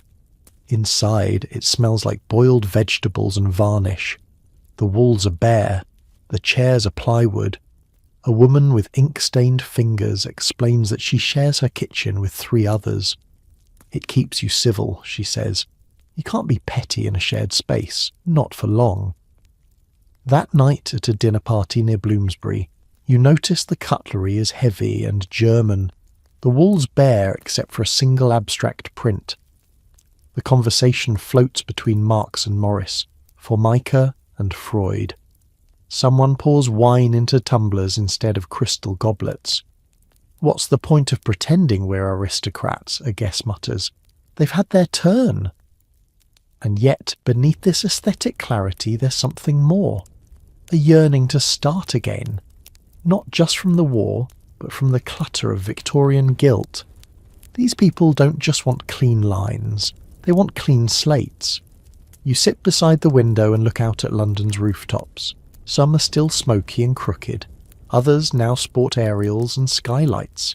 A city rearranging itself. One chair, one faucet, one tiled hallway at a time. On your way home, you pass a charity shop window filled with unwanted relics. Lace parasols, floral china, dusty busts of Queen Victoria. A handwritten sign reads, "Nice things, just not now." And it's true. The New England doesn't want nice. It wants new. You step into your own room and notice how it suddenly feels too full. The heavy curtains, the embroidered pillows, the chipped porcelain vase. You open the window and let the air in. In a world still aching from memory, it makes sense that people want simplicity, not as an aesthetic, but as a form of survival. Because when life gets complicated, even the curve of a chair can feel like a promise. It's Sunday, and the road outside is unusually quiet, until you hear it. A low rumble, then a sharp rev. You turn just in time to see a sleek green motorcar zip past like a dragonfly, scattering pigeons and nearly toppling a man with a cart of onions. The driver laughs, unapologetic, exhilarated. You catch a flash of goggles and a racing scarf before the machine vanishes down the lane. The man with the onions shakes his fist. Bloody menaces, should be licensed twice, once for madness, once for murder. You smile and keep walking, because cars are everywhere now. They've gone from novelty to nuisance to necessity, all within the decade, And not just for the wealthy anymore. Out in the suburbs, deliverymen drive vans instead of carts. In the country, the post arrives in a Ford. Even the milk now has wheels. At a petrol station just past Hampstead Heath, you pause to watch a driver fumble with the pump. He curses the nozzle, the gauge, the price. 3 shillings to get me to Brighton and back, he mutters. Unless my wife gets sick again. Then it's Brighton and back again. The mechanic grins. At least you'll get there before the weekend's over. Inside the station cafe, 2 boys in school blazers debate engine specs. One swears that Morris cars handle better than Austin's. The other insists his father's Sunbeam Talbot could outrun a horse. A third boy, quieter than the rest, simply says, "My uncle had one until he ran it straight into a wall. Said it made him feel like God until the corner reminded him he wasn't." Back on the road, the countryside begins to blur. You pass hedgerows and little towns stitched together by winding paths now paved in tarmac. You realise something. England is shrinking. What once took days by coach now takes hours by car. Aunties visit without warning. Weddings require no train schedules. And more terrifying than any of that, teenagers can escape. In a lay-by outside a pub, you meet a girl named Elsie. She's cleaning the windscreen of her father's old Humber, which she's somehow convinced him to lend her. "I took it all the way to Dorset last month," she beams. "Got lost. Got found again. Best weekend I've had since the armistice." You ask if she's afraid on the road. She snorts. "Of what?" "Men with maps." Then she adds, more softly, "Of course I'm scared. That's half the fun." By the time you reach the coast, the car fumes have soaked into your coat, your hair, your teeth. But you don't mind. The sea stretches out in front of you like a new kind of silence. In the car park, there's a neat line of vehicles, their hoods raised like yawning dogs in the sun. Families eat sandwiches on the bonnet. Couples steal kisses behind windshields. Someone's tuned a wireless to faint jazz. And just for a moment, it's easy to forget that any other world ever existed. Because here, on the open road, it feels like you've outrun the old England, and no one's looking back. Back in the city, the road has become theatre. You watch as a Rolls-Royce glides past a grocer's cart, as if it doesn't even touch the ground. The chauffeur stares straight ahead. The passenger, top hat, newspaper, gloves, might as well be made of marble. But he's not the spectacle anymore. No, that title goes to the motorbike roaring in the opposite direction, ridden by a girl in trousers and a leather jacket, cigarette clenched between her teeth like a challenge. A boy shouts something obscene. She lifts a finger without turning her head. The street laughs, not at her, but with admiration. You catch someone mutter, "Bloody hell, she's got speed in her blood." Speed. That's the word everyone's chasing now. In the cafe on Tottenham Court Road, a group of university students debates the future of locomotion. One predicts personal planes. Another swears the motorcar is a dead end. "Unsustainable," he says. "They'll clog the cities." He stubs out his cigarette in a teacup and declares, "Mark my words, in 20 years we'll all be crawling again." Outside, the roads tell a different story.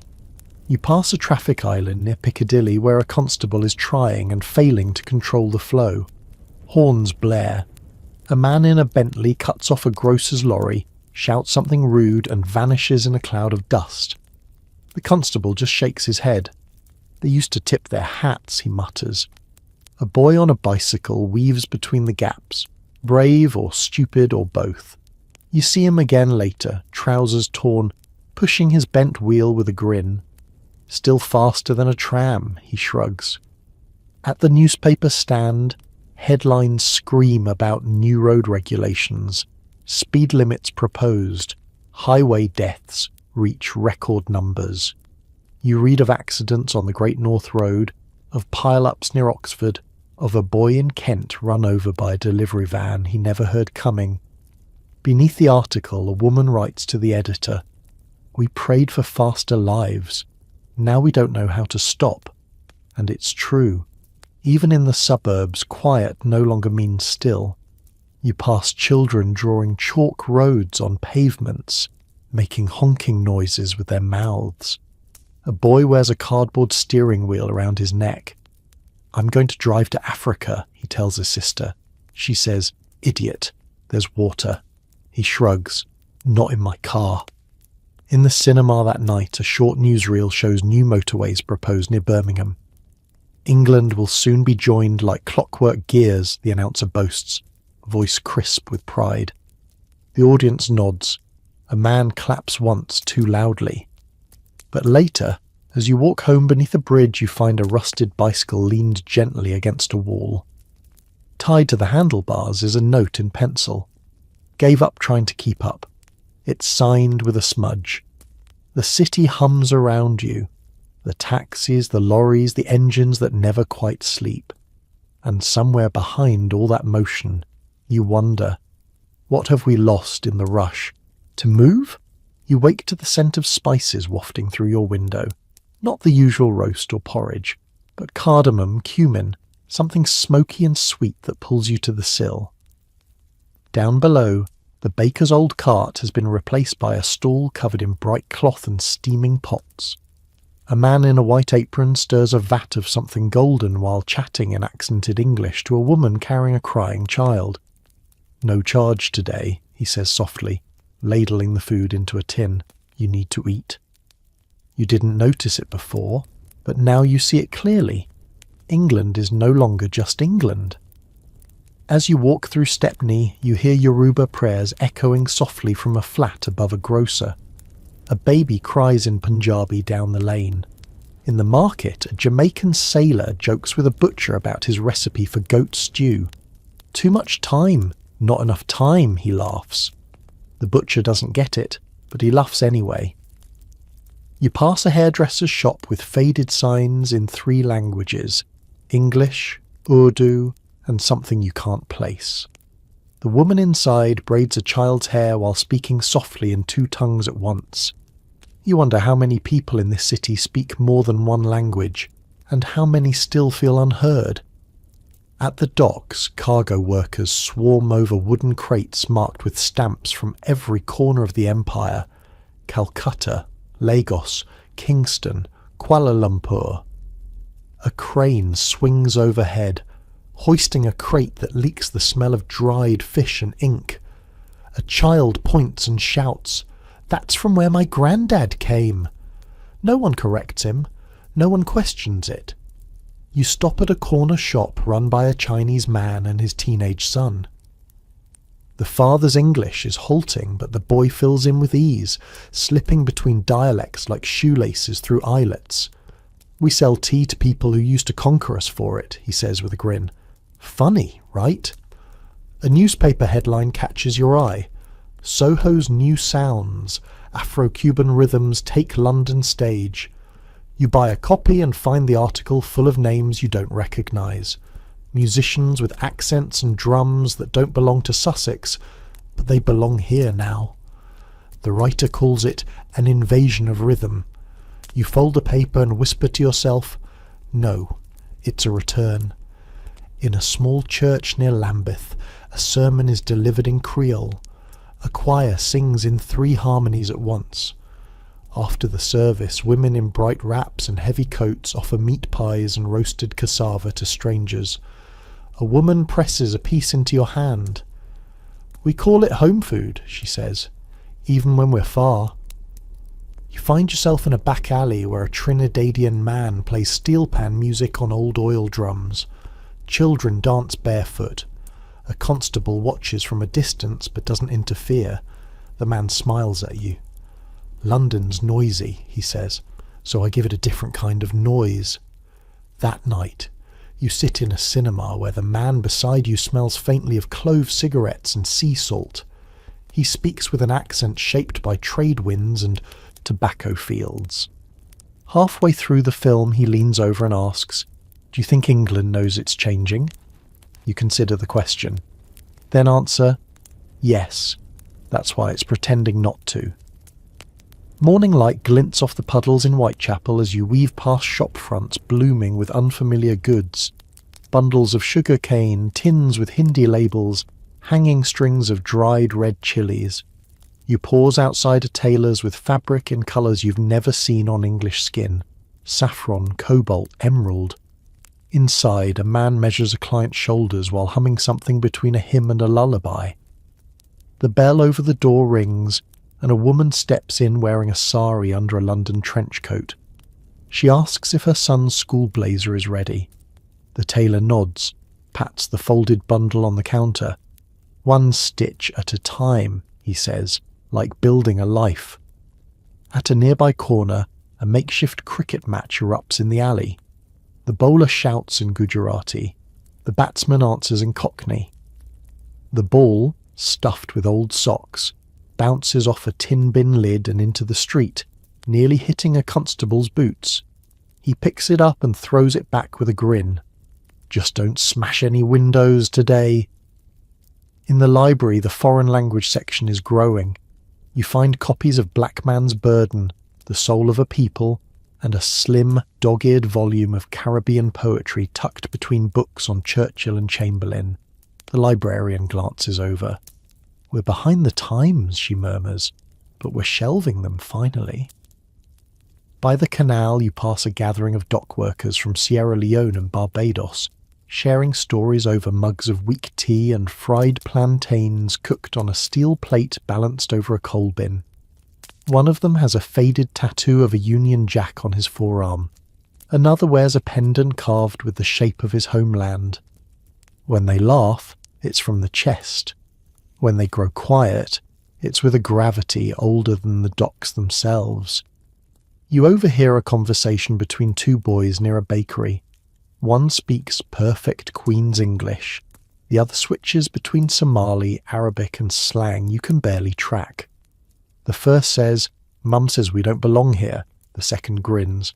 "Funny, I think we belong twice as much." Further west, you stroll past a theatre that once showcased only Shakespeare and Gilbert and Sullivan. The billboard now reads, "A night of Nigerian folk tales, spoken and sung." A man in a three-piece suit and a woman in a jeel greet you at the door. Seats in the back are quieter, they say, but the front's where the drumming hits. Later on the tube, you notice how the accents roll through the carriage like tidewater. Polish, Bengali, Glaswegian, Jamaican. Words flicker between mouths, softened or sharpened by distance and inheritance. No one flinches. No one corrects. They just move with it, London's new grammar. You disembark in Brixton just in time to see a mural being painted on the side of a tenement building. A boy with paint-speckled hands stands back to look at his work.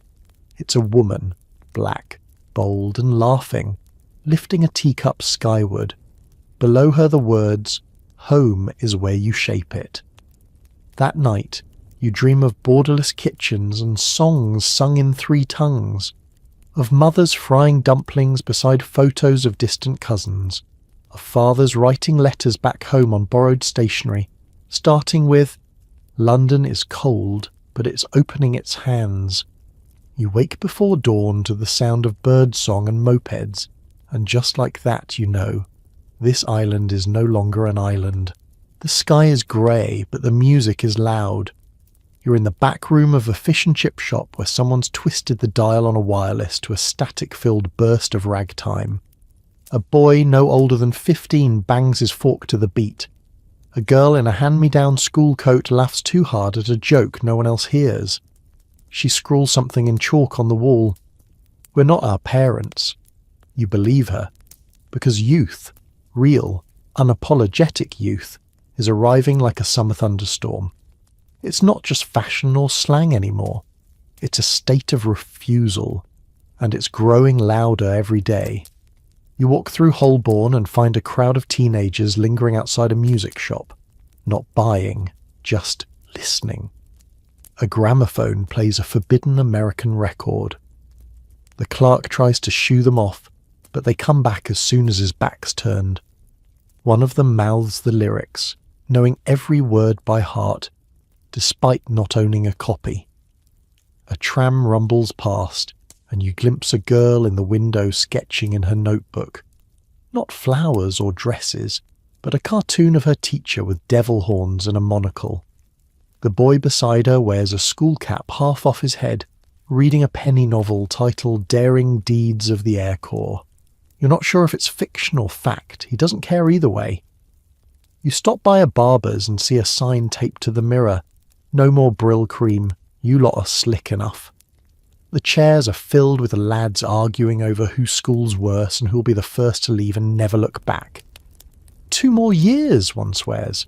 Then I'm off to Paris, or New York, or anywhere. At a cafe in Marylebone, a young woman writes poetry on serviettes while ignoring her mother's warnings about becoming difficult. She orders her coffee black. She hasn't touched a sandwich. Food's for the body, she mutters. I'm starving elsewhere. You pass by a bookshop where the new window display doesn't feature Dickens or Kipling, but paperbacks printed with garish covers: Jazz Lovers, Lost Youth, London Nights, cheap, pulpy, irresistible. A boy with scuffed shoes presses his face to the glass, transfixed. In the park, you spot a group of girls daring each other to smoke a cigarette and then walk into the tea pavilion like nothing happened. One fails spectacularly, coughing so hard she falls to her knees. They howl with laughter, not at her, but with her. It's a ritual, a rebellion, a rite. At a school near Lambeth, a teacher confiscates a lipstick and a copy of The Picture Goer. The girl who owns them doesn't argue. She just smiles, tucks her hair behind her ear, and hums a song the teacher doesn't recognise. As you leave, you see the same girl writing the name Louise Brooks in perfect cursive across the inside of her uniform collar. Back in Soho, the clubs are still the domain of grown-ups, but the queue outside says otherwise. Young faces, false moustaches, borrowed heels. You hear someone whisper, "Act like you belong and they won't ask." A boy near the back clutches a ticket like it's a passport. You realise youth isn't waiting anymore. It's breaking in, loud and eager, wearing its older brother's coat and a defiant smile. You find yourself in a small music hall in Clerkenwell where the ushers look barely 16 and the crowd looks younger still. The performer on stage wears a velvet suit 2 sizes too big and sings about jazz, gin and getting out of London. He doesn't sing well, but the kids love him. A girl in the front row throws a handkerchief onto the stage. A boy whistles. Another leans close to his friend and mutters, "He's got no idea what he's doing." The friend grins. Exactly. That's why it works. This is what it means to be young now. Not polished, not perfect, but loud. Defiantly messy. Later, on a bus bound for Shepherd's Bush, you sit near a cluster of school leavers in their first week of work. One says she's already tired of being called miss by men twice her age. Another brags about sneaking out with factory boys and learning to dance in alleyways. They don't know the steps, she says. Neither do I. That's what makes it fun. They've grown up in a world built by war, shaped by silence, and bound by rules. But now they're unspooling those rules thread by thread. At a corner pub you hear a boy talking about leaving home. "Mum still irons my socks," he says. "I'm 18. I can barely breathe in that house." Someone suggests he come stay in the back of their dad's shop. "It's just you, me and the mice." You keep walking and find a dance class in full swing inside a chapel hall. The instructor is older, patient, trying to teach form. The students want none of it. One shouts, "Can't we just move?"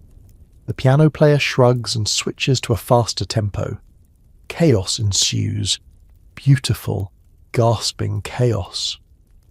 Outside, a newspaper stand displays a column titled "What's Wrong with Our Young People?" It lists jazz, cigarettes, slang, makeup and loose morals. Someone has scrawled beneath it, "We learned from you." You step into a tailor's shop where the assistant is taking measurements for a suit.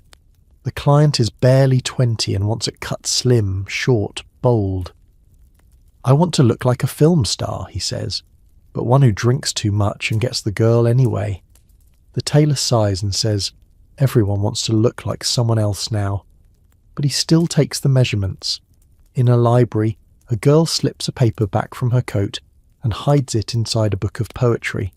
It's a romance novel with a heroine who doesn't die at the end. You nod to her as she passes. She nods back like you've shared a secret. Near a railway bridge, two teens paint over a propaganda poster with tar and chalk. One draws stars, the other writes, "The future won't be inherited, it'll be stolen." They don't run when they see you watching. They keep drawing. That night as you lie in bed, you hear laughter from the street below. A group of young voices shouting lyrics to a song you don't know, and maybe they don't either. It doesn't matter. They're making it their own. And as the sound fades, you understand what's happening. This isn't just youth expressing itself, it's youth refusing to wait. You're walking down a narrow lane in Bloomsbury when you see it. A bookshop window displaying titles that would have been banned 10 years ago. Not because they're vulgar or violent, but because they speak the unspeakable. One cover reads, "Love Between Women," another, "Voices from the Edge," essays on madness and the mind. A small white card in the corner reads simply, "These are our truths. Read gently." You step inside. The air smells like old paper and something floral, lavender maybe. The man at the counter nods at you, not in welcome but in acknowledgement. You're not a customer, you're a fellow searcher. A woman in a grey coat lingers near the back shelf, clutching a pamphlet titled, "What if you're not alone?" You see her eyes move faster than her breath.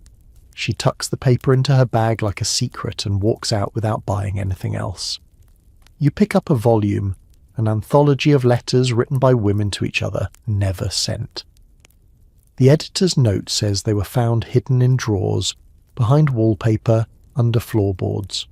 One ends with the line, "If I say it out loud, I might disappear." You close the book. Outside, the world seems louder than before. The click of heels on stone, the jangle of tram bells, a man coughing into a silk handkerchief with something more than a cold.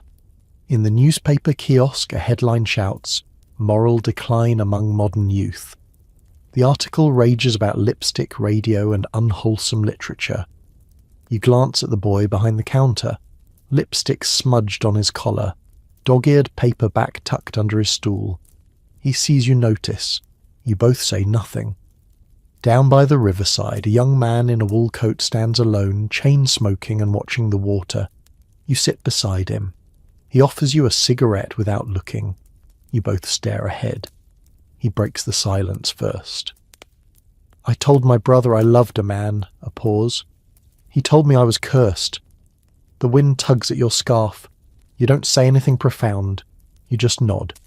He nods back, once. It's enough. You cross into Soho, where the whispers become braver. In the corner of a cafe, two women share a cup of tea with their knees pressed together beneath the tablecloth. A man with thick eyebrows and red lips walks past in heels no one dares mock. At the door, a sign reads, "We serve anyone, even the ones you're afraid to look at." In a tenement stairwell, a mother argues with her daughter. You only catch fragments. You don't know what they'll say. "I don't care anymore." You should. You keep climbing until you reach the rooftop, where two boys lie on their backs watching the sky, not speaking. They hold hands without hiding it. One hums something that might be a hymn or might just be hope. You descend without a sound. Back in the bookshop, you see a different woman now, older, sharper. She picks up a volume and frowns at the cover. "I don't understand these people," she mutters. The shopkeeper replies softly, "You don't have to, just don't pretend they aren't here." The bell rings as she leaves, and for a long moment the shop is still. Because truth, once spoken, is impossible to put back in the drawer. That evening, the city feels strange, not in its noise or motion, but in its silences. You notice the quiet more. The places where speech hesitates, where people lower their voices, glance over shoulders, revise their sentences mid-thought. You follow these pauses like breadcrumbs. In a smoky pub near Euston, the pianist plays a slow tune, something aching and old. At a table in the corner, two men sit closer than friends usually do. One leans in to whisper something, then catches himself. His voice drops further. His companion laughs too loud, too fast. A cover. You know the choreography. You've seen it all day. At the bar, a woman with cropped hair and a pinstripe suit sips gin alone. A man stares. She meets his eyes, unblinking. He looks away. A younger girl walks past her, hesitates, then circles back. "I like your tie," she says. The woman doesn't smile, but her voice softens. "Thank you." The girl sits beside her. They don't speak again for several minutes, but the message has already landed. You step outside into the alley and pass a poster for a public morality meeting. Preserve England's decency. Below it, someone's written in pencil. Which part of it? Later, in a shared flat on the edge of Paddington, you sip tea with a group of students. They talk about the Oscar Wilde trial as if it happened yesterday, not decades ago. One of them lights a cigarette and says, "They never killed his words, just tried to shame anyone who saw themselves in them." Another nods. "Well, we're still here, aren't we?" There's pride in it, but also exhaustion. You pass a charity clinic offering rescuers for nervous women. The receptionist glances up at a girl clutching a doctor's note and says, "Are you here for sleep or silence?" The girl doesn't answer. She just looks at the floor. In another part of the city, you walk past a theatre with a small, unofficial sideshow. The sign outside reads, "Whispers and Winks, a private performance." Inside, it's half burlesque, half poetry. One performer takes the stage and recites lines about hands that don't match the ones they were meant to hold. The crowd is still, then someone snaps their fingers, then more, no applause, just understanding. Later still, at the edge of the river, you stop at a bench where someone's carved into the wood. "I exist, even if you never say it." The letters are uneven. You run your fingers over them, still sharp. Because here, beneath the surface of polite society and clinking teacups, is a new language. A lexicon of glances, pauses, side doors, coded letters, 1,000 ways to say, "I see you," without risking a name. And yet, change is coming, slowly, unforgivingly. One book on a shelf, one conversation in a hallway, one truth, finally spoken aloud. As you return home, you pass a girl pinning a flyer to a board outside a youth club. It reads, "You're not broken, you're just too early." Below, in small writing, "Tuesday nights, basement door. Bring your real name or don't." You keep walking, hands in your pockets, heart a little heavier, but not hopeless. Because even in shadows, voices rise. You're standing at the edge of a parade. Not the kind with banners and brass bands, but a workers' march, weaving its way down Whitehall like a living river of cloth caps and clenched fists. The men wear their best jackets, the women hand-stitched armbands. Children dart between ankles, waving signs twice their size. One reads, "We built this city. We demand to live in it." The chants aren't angry, not exactly. They're worn and rhythmic, as if the voices have been shouting for years and only just started being heard. You move with the crowd as it passes Downing Street. The gates are shut, the guards are silent. But behind one window curtain, you swear someone's watching. You pass a woman selling tea from a handcart. She refuses coins from a boy missing both soles from his shoes. "You're marching for me too," she says. He grins, teeth chipped, eyes bright. "You're part of it now." At a nearby newsstand, a man unfolds a broadsheet, frowns at the front page headline, Agitators threaten order. Beneath it, a smaller column reads, "Unemployment reaches 1 million." He shakes his head and mutters, "It's not agitation, it's survival." You turn down a quieter street and find a line forming outside the Labour Exchange. It curves like a question mark around the block. You watch a girl take her place at the end, hair tied back, sleeves rolled up. She hums to herself, something determined, something steady. Inside, a clerk calls numbers in a voice so mechanical it might as well belong to a machine. A man steps forward, hat in hand. He doesn't expect a job, just a signature to prove he came. The clerk doesn't look up. In a terraced house in Bethnal Green, a seamstress mends trousers for neighbours who can't pay her. She accepts biscuits, firewood, even stories in return. One boy tells her he dreams of being a train conductor. She nods as if he already is. You pass a notice board plastered with flyers, calls for meetings, soup kitchens, pay what you can lectures. One reads, "If the rich won't feed you, let the hungry teach each other." Near a former munitions factory turned textile mill, a woman shouts to be heard over the clatter of looms. "We made bombs for their wars. Now we make thread for their shirts." Her voice cracks. She doesn't stop. Down a narrow alley, you find two boys arguing over which trade to learn, cobbling or printing. One says shoes will never go out of style. The other says words last longer than leather. They flip a coin. It lands in a puddle. They laugh and agree to try both. You catch sight of a painted wall behind them, the letters bold and black. Hope is not a luxury. It's fuel. Back on the main road, the march has reached Trafalgar Square. A young speaker takes the platform, barely 20, voice shaking at first. But when he says, "This is not about pity, this is about dignity," the crowd goes quiet, then loud, and you, somewhere in the middle of it, all understand this isn't a wave that will pass. It's a tide turning. You leave the square just as the chants begin to soften, not because the crowd is weary, but because the point has been made for today. But the fight isn't ending, it's spreading. Past Lambeth Bridge, you enter a neighbourhood still bearing war scars.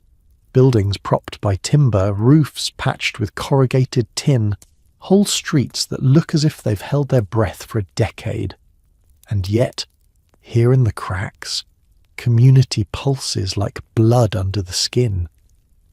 At a converted warehouse, you step into a dim room filled with folding chairs, a kerosene lamp, and a woman reading aloud from a new manifesto. Her voice is steady, every line punctuated by murmurs of agreement. The pamphlet is homemade. Its cover says, "Workers deserve weekends." Someone jokes, "Next you'll want paid holidays." No one laughs. They all nod. You walk past a community garden planted in the rubble of a bombed-out lot. Children are digging holes for tulip bulbs. An old man offers them advice. Don't plant too deep, or they won't reach the sun. A girl wipes her nose with her sleeve and says, "Same as us, then." The man blinks once and nods.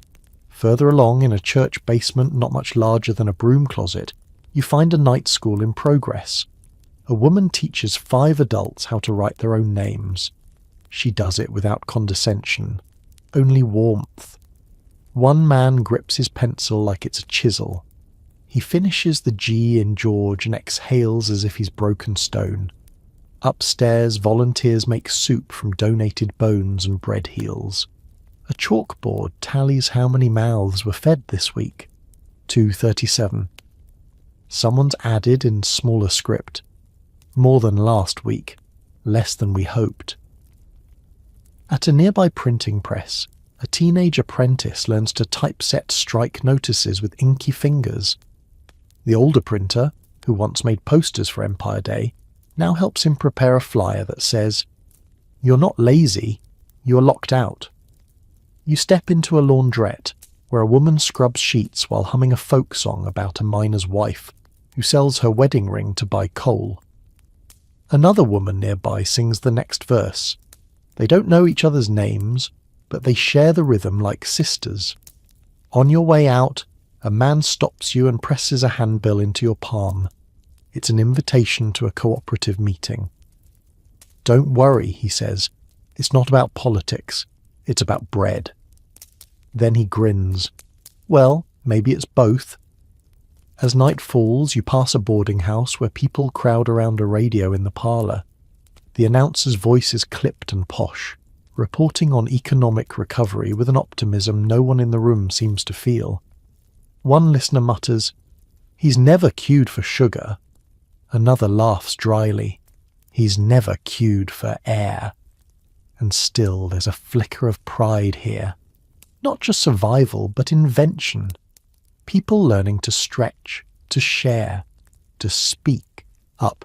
A tired resilience that doesn't ask for rescue, only room. Before heading home, you stop at a public bulletin board. It's overflowing with messages, some typed, most handwritten. One reads, "Need work, can sew, scrub, lift, listen." Another, "If you're cold, knock at number 19. And another, "Together or not at all." You read that last one twice, then you walk on, feeling the ground beneath your feet as more than pavement. It's the platform for a louder tomorrow. You wake to a different kind of noise, not the hum of the radio or the clang of factory gates, but the bright, brittle clatter of typewriter keys. You follow the sound through the wide marble halls of a new government building, bright light filtering through high windows, a portrait of the king watching over the lobby. Inside a side office, a woman in a plain wool skirt and horn-rimmed glasses is hammering out a letter to the ministry. Her nameplate reads, "Clerk, Department of Health." But you know she's more than a clerk. Her drawer is full of petitions, her wall is lined with case studies, and tucked inside her diary is a note that reads, "We don't need more proof, we need policy." You sit beside her in the records room, surrounded by stacks of files, reports of tenement deaths from damp, child malnutrition, industrial accidents.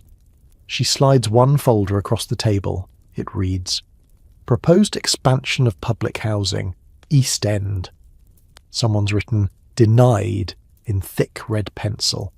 She sighs, flips the page, and begins drafting a new appeal. You can almost feel the ink pushing back.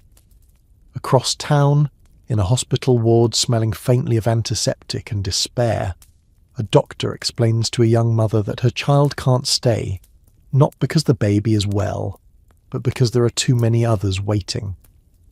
"You can come back Friday," he says, eyes tired. She asks, "What if he gets worse?" The nurse just looks down. The headlines call it the quiet crisis. But it's not quiet if you listen closely. At a council meeting in Hackney, you watch as a young representative, barely 30, ex-miner, good suit too tight at the shoulders, stands to speak. "We're not asking for charity," he says. "We're asking for the basics, warmth, water, dignity." Some roll their eyes, but others, the women with worn notebooks, the elderly man clutching a rent notice, nod with something deeper than agreement. They nod with memory. Later, in a creaking tenement stairwell, you visit a flat where 3 families share 2 rooms and a single gas stove. There's no privacy, but there is pride. The sheets on the beds are clean. A flower sits in a chipped vase. On the wall, a calendar reads 1928, though it's already November. No one wants to tear it down. "Let it hold the days a little longer," someone says. On the street below, 2 boys build a go-kart out of crates and string. It barely rolls, but they cheer like it's a Bentley. A neighbour calls out, "Watch the curb." She's not their mother. Doesn't matter. Everyone belongs to everyone when there's not enough to go around. You walk past a nursery where toddlers nap on thin mats, while their mothers work shifts in a nearby cannery. The caretaker crochets quietly near the door. A sign overhead reads, "London County Council, Daycare for Working Women." 10 years ago, that would have been unthinkable. Now it's survival, it's progress. It's proof that the state, however reluctantly, is beginning to listen. In the public library near Bloomsbury, tucked between the social sciences and economic shelves, you find a group of young people seated around a battered table. They pass around pamphlets, argue softly about funding structures, and underline paragraphs in red pencil. They're planning something, not a protest this time, but a proposal. One girl, who works as a typist during the day, has drawn up a 10-page plan for subsidised meals in schools. Another, whose father died in the war and mother still works nights, has drafted a letter demanding free milk for children under 7. It's not charity, she says. It's logic. Hungry children don't grow, and if they don't grow, they can't learn. There's no chalkboard, no funding, no official support. But the energy is unmistakable. The belief that systems can bend, that laws can be rewritten by ordinary hands if the pen is held tightly enough. Later that evening, in a crowded hall in Islington, you find a debate in full swing. On one side of the room, an MP declares that the poor must learn self-reliance and frugality. On the other, a nurse from Shoreditch stands up, voice trembling but firm. "We've already learned how to live on crumbs," she says. "What we're asking for is a seat at the table." The applause that follows is slow but swelling. You walk back through streets where remnants of war, bomb scars, rationing habits, quiet grief still hang in the air. But they've been joined now by new routines. You pass a free clinic that stays open late on Wednesdays, a teacher hosting reading classes in her flat, a bus driver collecting donations for a neighbour's operation. Even the newspapers have shifted. Tucked between society columns and Empire News, you find cautious editorials about modern welfare, minimum living standards, the role of government in the citizen's life. 10 years ago, these were whispers. Now they're headlines. And somewhere between Shoreditch and Parliament, you feel the change not as a law passed or a policy won, but as a simple moment. A girl in boots too large for her feet, carrying a pail of milk home without fear of being turned away at the door. Because this time, the milk was free. This time, someone said yes. You turn a corner and see a group of women pinning posters for a housing petition. A toddler clings to one woman's leg, giggling. Another holds a baby while smoothing the paper. The poster reads, "Because warm walls should not depend on cold pockets." You pause, not because it's dramatic, but because it's true. Then, as the city darkens and lamps flicker on in orange rows, you walk the long way home, past schools that smell faintly of chalk and cabbage, past bakeries that keep their day-old loaves for families who ask nicely, past walls once used for war propaganda now repainted with community notices, phone numbers for help, and hand-scrawled jokes to make people smile. You walk, knowing that what began as struggle is slowly shaping into structure, that the dream of a safety net sewn by many quiet hands is being stitched into England's future, and that even if it's far from finished, it's no longer invisible. It's early morning in 1929, and you're standing at the edge of a polling station in Manchester. The sky's the colour of dishwater and smells faintly of coal smoke. But the people here don't seem to mind. They've come in their best coats, boots scrubbed, collars stiff. One woman clutches a folded slip of paper so tightly it's almost tearing. She glances around, then whispers to her friend, "This time, it might count." And it does. Because for the first time in British history, everyone over 21, regardless of gender, can vote. No exceptions, no property rules, no fine print. You step inside with them and watch a dock worker mark his X with a trembling hand. He's not trembling from nerves, but from a shift that ended an hour ago and hands that haven't known rest in decades. "First time," he mutters, as if to himself. "Won't be the last." A woman behind him, hair pinned neatly, chuckles. Better not be. I made soup and wore lipstick just for this. You walk past them into the street again, where posters for candidates flap in the breeze. One of them, a teacher with a modest smile, has been campaigning on education access and health support. 10 years ago, people would have said she had no chance. This year she's leading in the polls, and behind the numbers and votes something quieter is stirring, something about belonging. Not to a class or a title, but to a voice, a right to shape what tomorrow feels like. Down the street, a girl presses her nose to a shop window displaying mannequins in the latest styles. Shorter skirts, flapper beads, trousers even. Not everyone approves. A passerby mutters, "In my day, a lady covered her knees." The girl's mother replies, "In your day, we couldn't vote either." At the city's edge, you visit a new community hall funded partly by a trade union and partly by neighbourhood donations. Inside, a chalkboard lists the week's offerings: job training, childcare sign-up, workers' choir.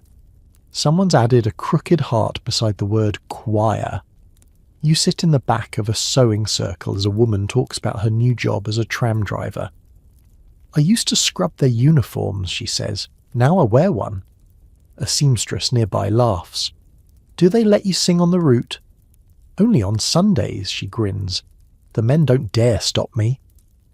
In a post office, you catch a whisper between two pensioners. "I heard they might give old folk a fixed payment soon." "Like a pension?" "No, like dignity." They both nod and say nothing more, but you can tell they've been waiting for that word all their lives. You walk along the riverbank where children fly paper kites made from newspaper headlines. They're not meant to fly well, but they do for a while. One dips, then catches the wind again, rising just enough to keep hope afloat. And there, in the shifting air, it becomes clear. You've been walking through a decade that didn't just recover, redefined. You head south, following the hum of a small radio shop just opening its shutters. Inside, a young man tunes the dial with careful fingers. The machine crackles, then catches a station. A clipped BBC voice delivers the headlines. The Labour government wins a sweeping majority. The shopkeeper doesn't smile, but he nods once as if something long overdue has finally arrived. Outside, someone scribbles in chalk on the pavement. "Now let's hold them to it." You walk further into the city and pause before a brick building freshly painted in pale blue. It's a maternity home. In the window, a nurse in a starched cap rocks a newborn. The mother, still in bed, stares with disbelief. "They didn't charge me," she says. "Not for the sheets, not even the tonic." And though her voice is barely louder than a whisper, it carries the weight of an empire shifting. You step into a public bathhouse next, one of the many built with municipal funds in the final years of the decade. A boy runs squealing down the tiles, towel over his head like a cape. An old man soaks in steaming water, eyes closed, mouthing the lyrics to a music hall tune from the war years. "Bit of soap and heat," he says when he notices you. "It's more than I had at the Somme." Upstairs, in a corner reading room, a woman who once scrubbed the floors here now organises the shelf of books. Her hands still carry the memory of bleach, but her fingers flip pages now. She's not quite sure how to describe it. This change. So she settles on a single word. Possible. You leave the bathhouse and catch sight of a group rehearsing in a nearby hall. Not a play this time, but a pageant. A living portrait of the decade just past. Someone's dressed as a coal miner, someone else as a nurse. A little girl holds a sign that reads, "Votes for all." They can't afford real costumes, but their faces are bright, and their movements deliberate. The crowd applauds not for the performance, but for the story it tells. That night, you find yourself once again walking through London's quieter streets. The city no longer feels like a place bracing against something. It feels like a place leaning forward. You pass pubs where women drink pints beside men without a second glance. You hear jazz slipping through open windows, syncopated and playful, unbothered by propriety. You see young men walking arm in arm, not with their sweethearts, but with each other, freely, softly, even if the law still lurks. And you realise the real shift wasn't just in laws passed or newspapers printed. It was in how people carried themselves. The quiet confidence of the nurse, the sharp tongue of the working mother, the books in hands that used to only wring laundry, the pride in voices that once only murmured permission. By the time you return home, the kettle is whistling softly. The flat is warm, not just from coal, but from something more lasting. Conviction. You settle in and whisper to yourself, not with hope, but with certainty. We changed. The streets have quieted now. London, once crackling with the static of transformation, settles into the hush of late evening. You're no longer walking, just resting, tucked into a soft chair, the memory of the 1920s folding gently around you like a woolen blanket still warm from the fire. You close your eyes and let the echo of those moments drift past. The scratch of a fountain pen signing the vote into law, the flutter of skirts shorter than ever before, the clink of teacups in rooms where women now speak freely about wages, politics and poems. And in the distance, always, the slow, steady beat of progress. Sometimes loud, sometimes muffled, but never stopping. It wasn't a perfect decade. It cracked in places, frayed at the edges, left behind more than a few people it promised to carry. But still, it dared to imagine something better. And that imagining, bold, ragged, unfinished, became its own kind of revolution. So let your breath ease. Let the old music lull you, somewhere between jazz and silence. Let the laughter of a Brighton beach picnic, the scent of coal and lavender, the rhythm of a woman's heels clicking confidently down Oxford Street, carry you into stillness. Because now, the night belongs to you,